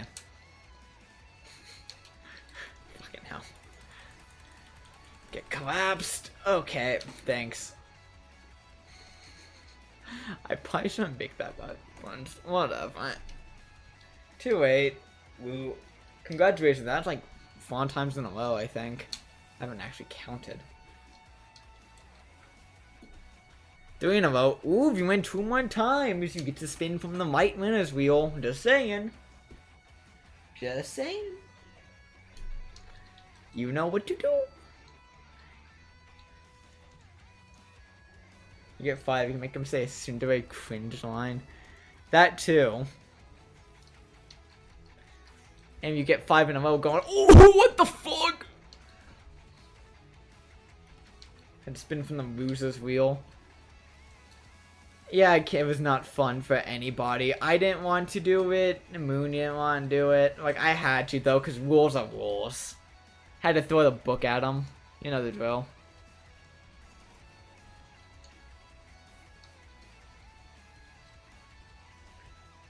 Me too, twice. I feel slightly less bad throwing the book at Teji, but like, I still didn't really want to do it. Especially since I almost had to end my stream because you were so unlucky. I guess Twitch punched me in the moment I was the only chat member. Yeah, you lucked out.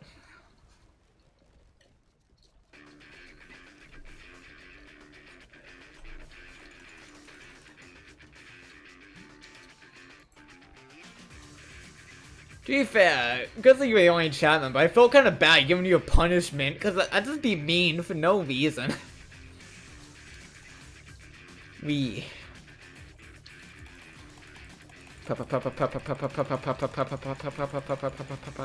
collapsed. Okay.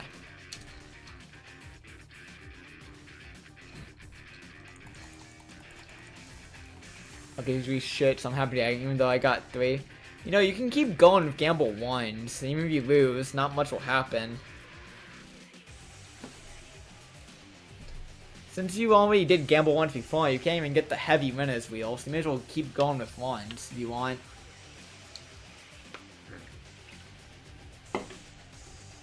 They're saying there's a long game to it.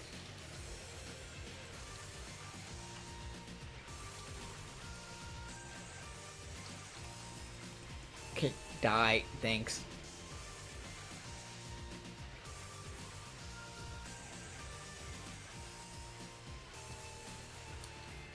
Of course they had fucking Dios. Why wouldn't they?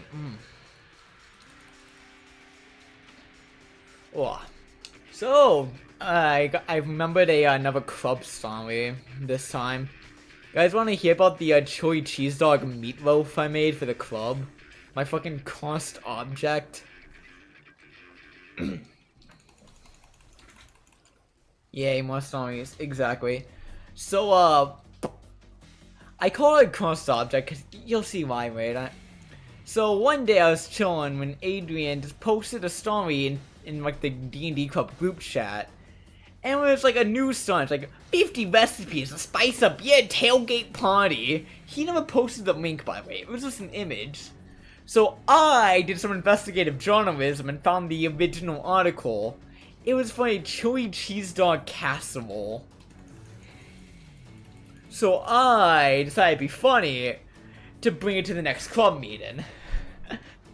It's supposed to be 8 long, just keep that in mind.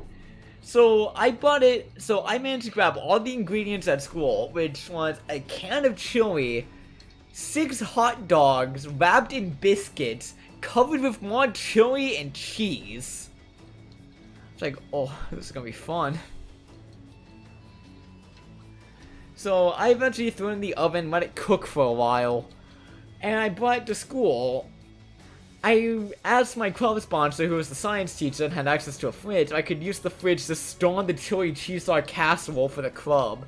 They said yes. So I whipped it out, and everyone's like, oh no, Kane, what have you bought? What have you done to us? As they just hesitantly grabbed a bite to eat from the casserole. I ate some too, and it was pretty good. It's like decent, I guess. But there was one member. Let's call them, let's see, Sid, I guess. That's like a son of their name. Let's call him Sid.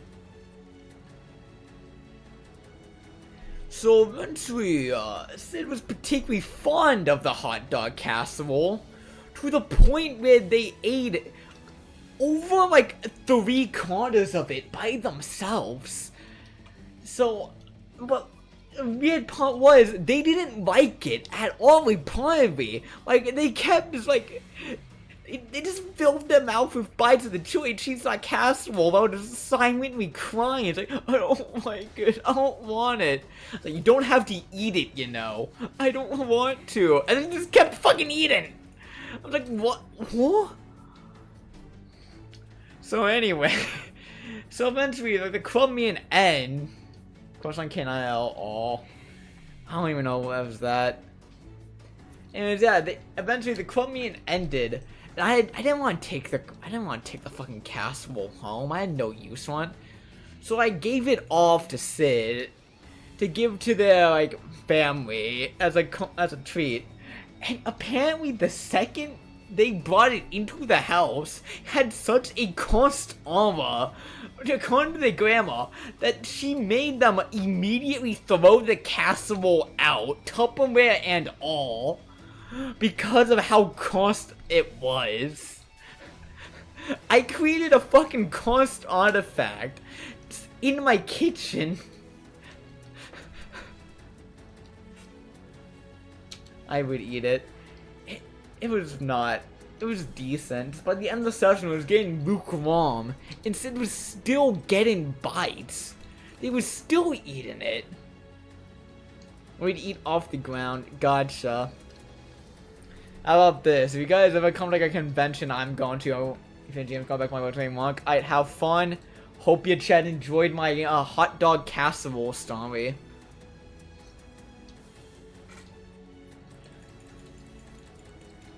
Appreciate you walking. Hope I need a spot in your chat real fast. Oh, finger style. That's kind of sus, my man. Shut up. Let me read. Whoa, I got a fucking ad. Cringe. Whatever. Going back to my chat. Screw this. Oh, that much. me must see me wait to Teji stream. I'd have fun. I was gonna snoop on his chat real fast, but I got fucking pre-roll, and I am not sitting through that. No offense. I'm not sitting through that. Just like a short bit. It's funny, but not that funny of a bit.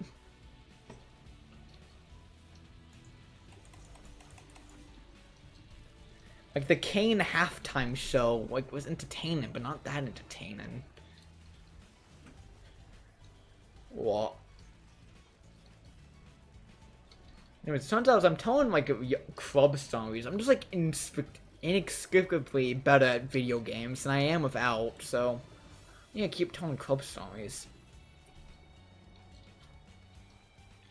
Let's see. There's the time we created Anarchy Chess as well. This song again? What the fuck? This one.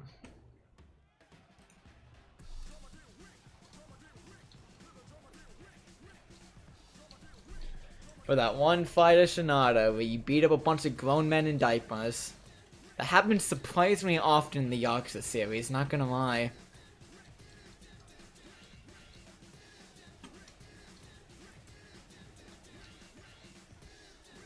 Man,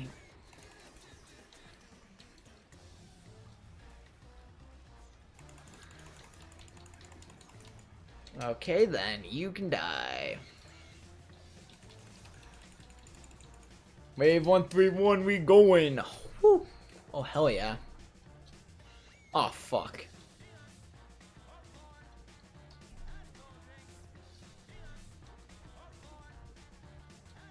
Is he saying penis? No fucking way.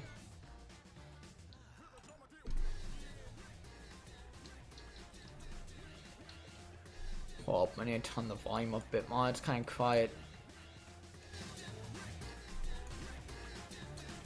There we go. Check. Okay.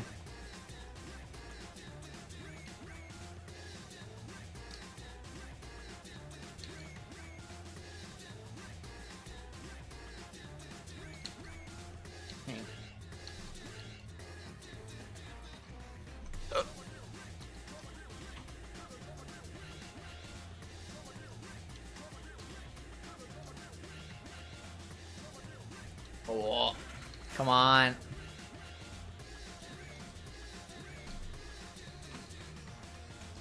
You've got confused now, so I'm gonna grab me a snack and give me a second. It's all good, it's all good. Get as much food as you need. Or little food as you need. I don't really care too much.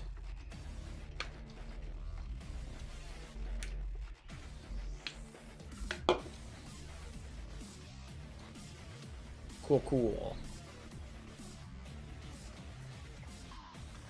Oh, we're about 40 waves out. Let's go.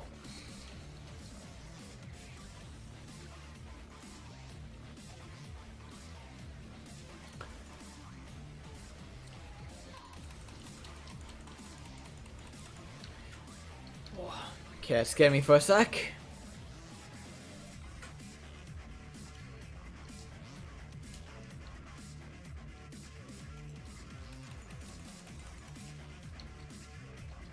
Okay, please just die.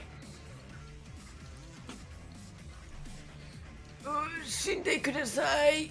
Okay, whatever. We doing this. I figured if I asked in Japanese, it would be a bit nicer to me. But I guess not. Probably doesn't help that sound goes again. My soul sucked out from my ass when I said it.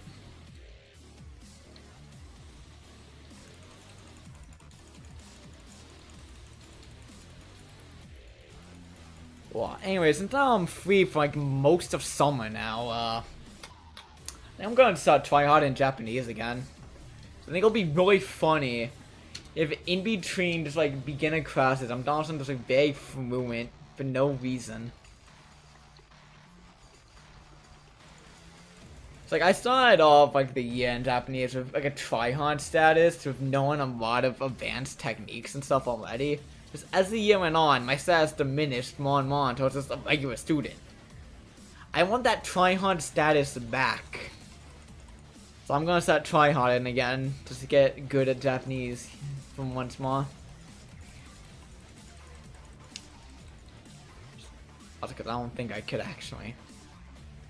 Next year though, next semester at least is looking to be pretty easy, all things considered. There's an English 1102 class, which is really just book analysis, which I can do fine. I know how to bullshit literary analysis of the best of them.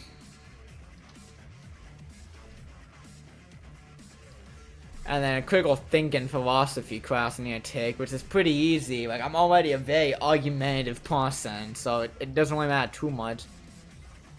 Japanese 201, which is intermediate Japanese, which I'm fine with. That's gonna be fun, actually.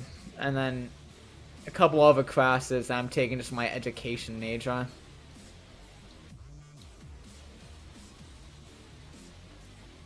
Just to get all the prerequisites out of the way.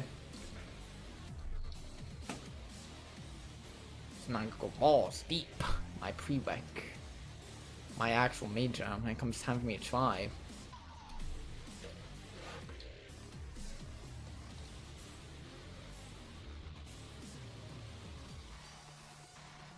God damn, it's hot. Just turn on the AC, but I was gonna pick up on mic.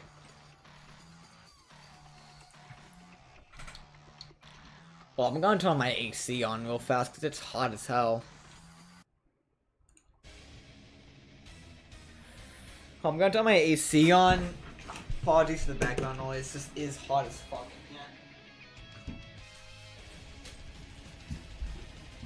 Hopefully it isn't coming across that much on mic. Just apologies if it is.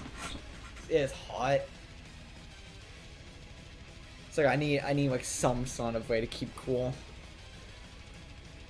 It probably isn't coming across too much on mic. And also, it's gonna be summer soon, so like I need to have the AC on practically 24/7 nowadays.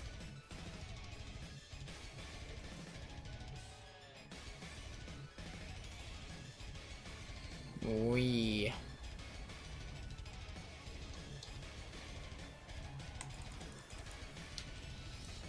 Ooh.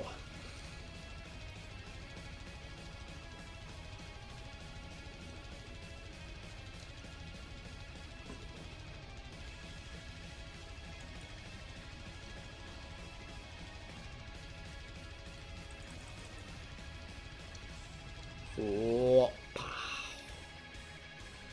Damn, engine ain't doing shit, not gonna lie.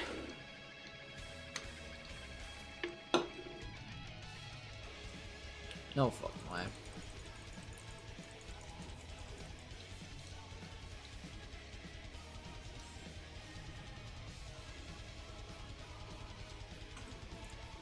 Oh my tea. What the fuck? How'd they die? Okay, they all spawned at once.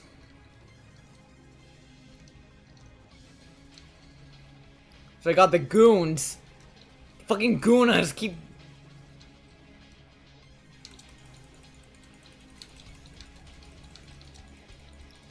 Fuck you. You die anyways. Fuck. Move. Hey, welcome back. What's the snack? Mmm, tasty. Probably. Hedging my bets. I too eat food because I am real, I promise.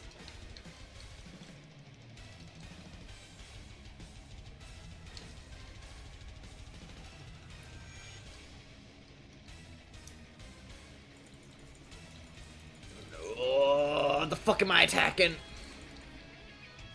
Got some peanuts? Nice. Have fun eating them nuts. Your mom had some last night. Why is... Oh, what's the people snacking on peanuts around here? I don't think I want the peanuts no more. And like, you do you. Just, peanuts is a very common snack around here. What the fuck? Both you and Mooney have both watched my stream.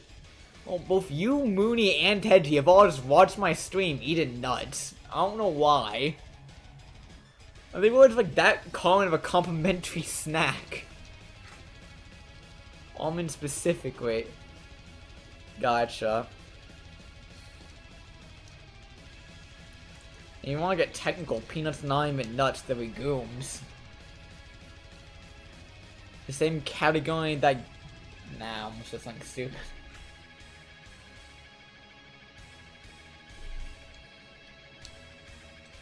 We die. She did criticize.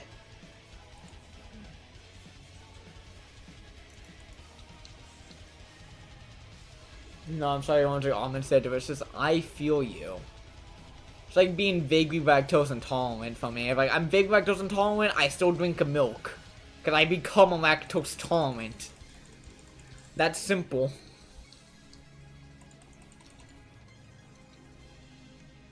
Like it's really that easy. Just become non-allergic.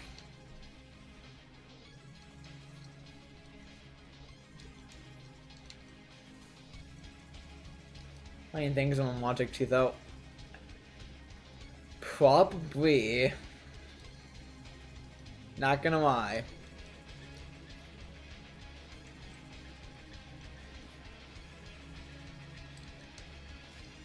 Who the fuck? Do you mind?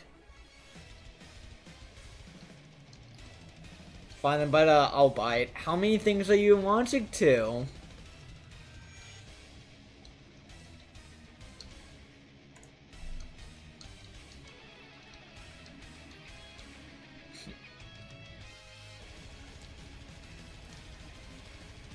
Oh no! Bad idea! Bad idea! Bad idea! Okay, I'm locked. Okay, thanks.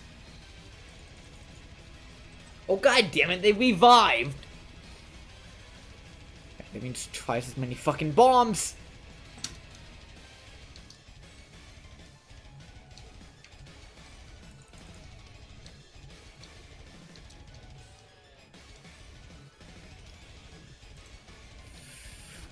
Okay.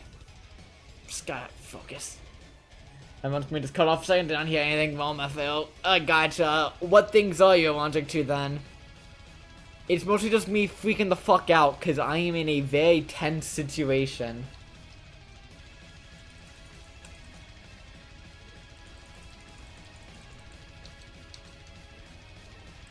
I'm very tense right now. Okay.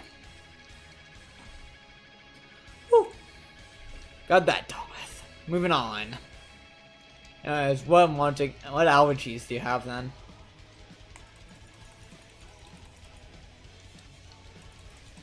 Whoa.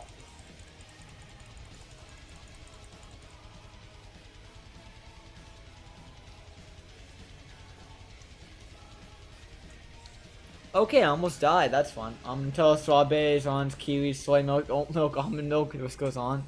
God damn. A lot of nuts you're allergic to then.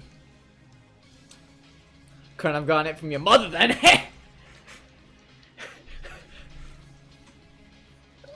Okay. Anyways, that seems like a very long list. Not gonna lie.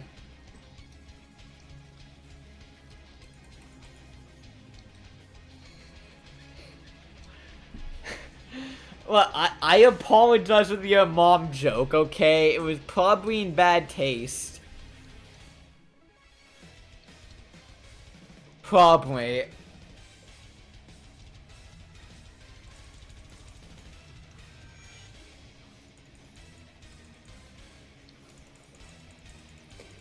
In my defense, I'm very good at making anything into your mother joke. That's my specialty here.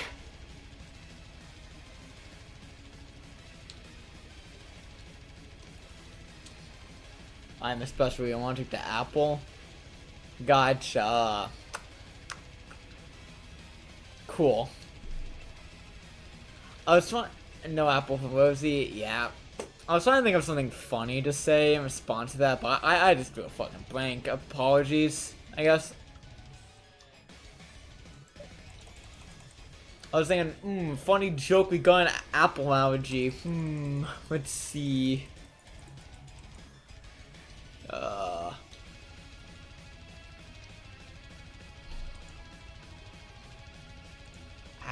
I got nothing.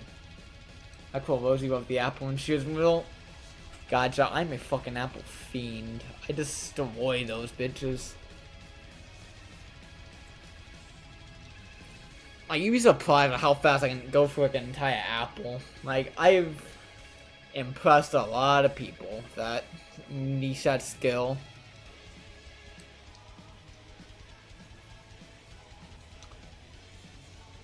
I like that with most foods actually, is that if you leave me alone with like a bag of foods for like a solid 30 minutes, by the time they're gone, you've even come back, the bag of foods will be gone. I will want more fruit. I am a consumer of fruit, basically.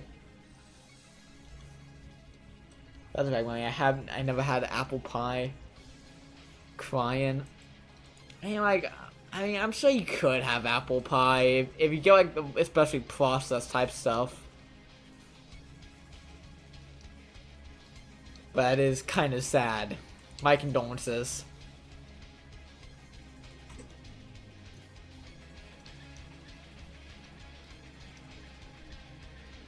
I may just die, but something, right? Yeah. You know what you need to do? You need to inject yourself in an EpiPen right before you take a bite of apple pie. That's simple.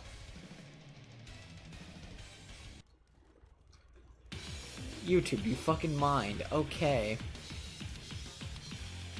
Here's what you do. You get an EpiPen, stab yourself with it, and then just take a bite of an apple instantly.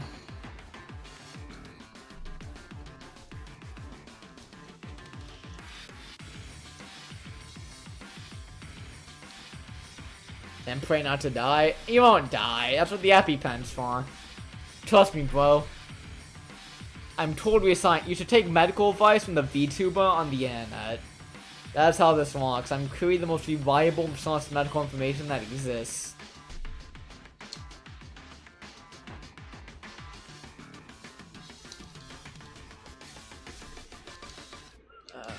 That one, the one that makes your mom jokes. Yeah, so what about it?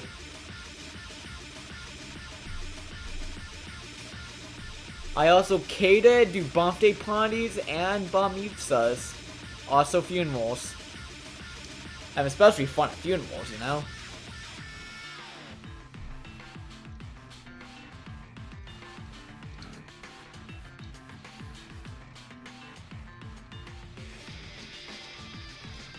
Yeah, I haven't even heard my mother jokes at funerals. That's when it's real good. Probably at mine, right? Eating apple. Exactly.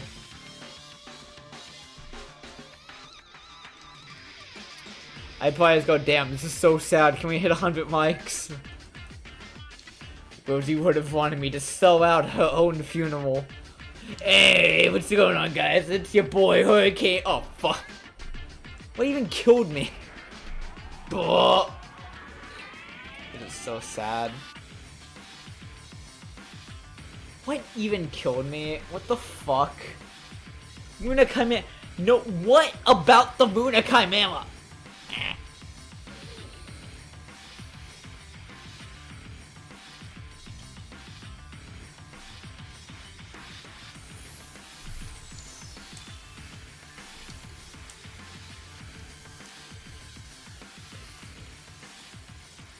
Let me just go fast. Died, yeah.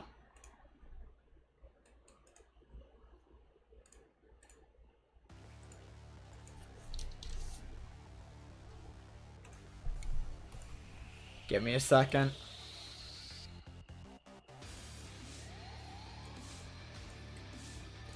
Anyways, guys, we now have a spontaneous collab partner, Sisyphus. You know, the vodka guy.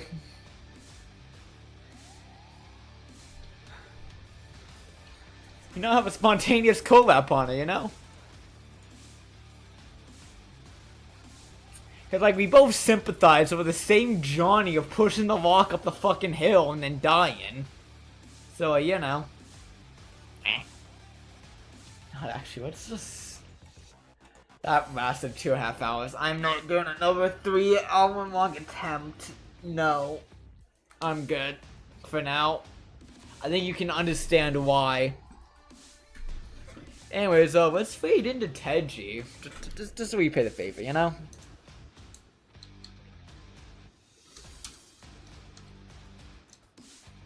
Thank you for the Stormies. No problemo. That should be the right one, yeah. As we are wading into this nod. Yeah. After our bars. Woo! Didn't I go through? Yeah. Give me a second. I need to try again. Could I? Okay. Whatever the fuck. Whatever. Anyways, thank you everyone for popping by. That'll be the end of this stream. Raid bot not walking. Whatever. So, with all that being said, I appreciate everyone who did stop by today. So, thank you very much. And good morning, good afternoon, and good night. Bye. Ooh, get out of here. Shoo. And now we wait for the ending screen to pop. There we go.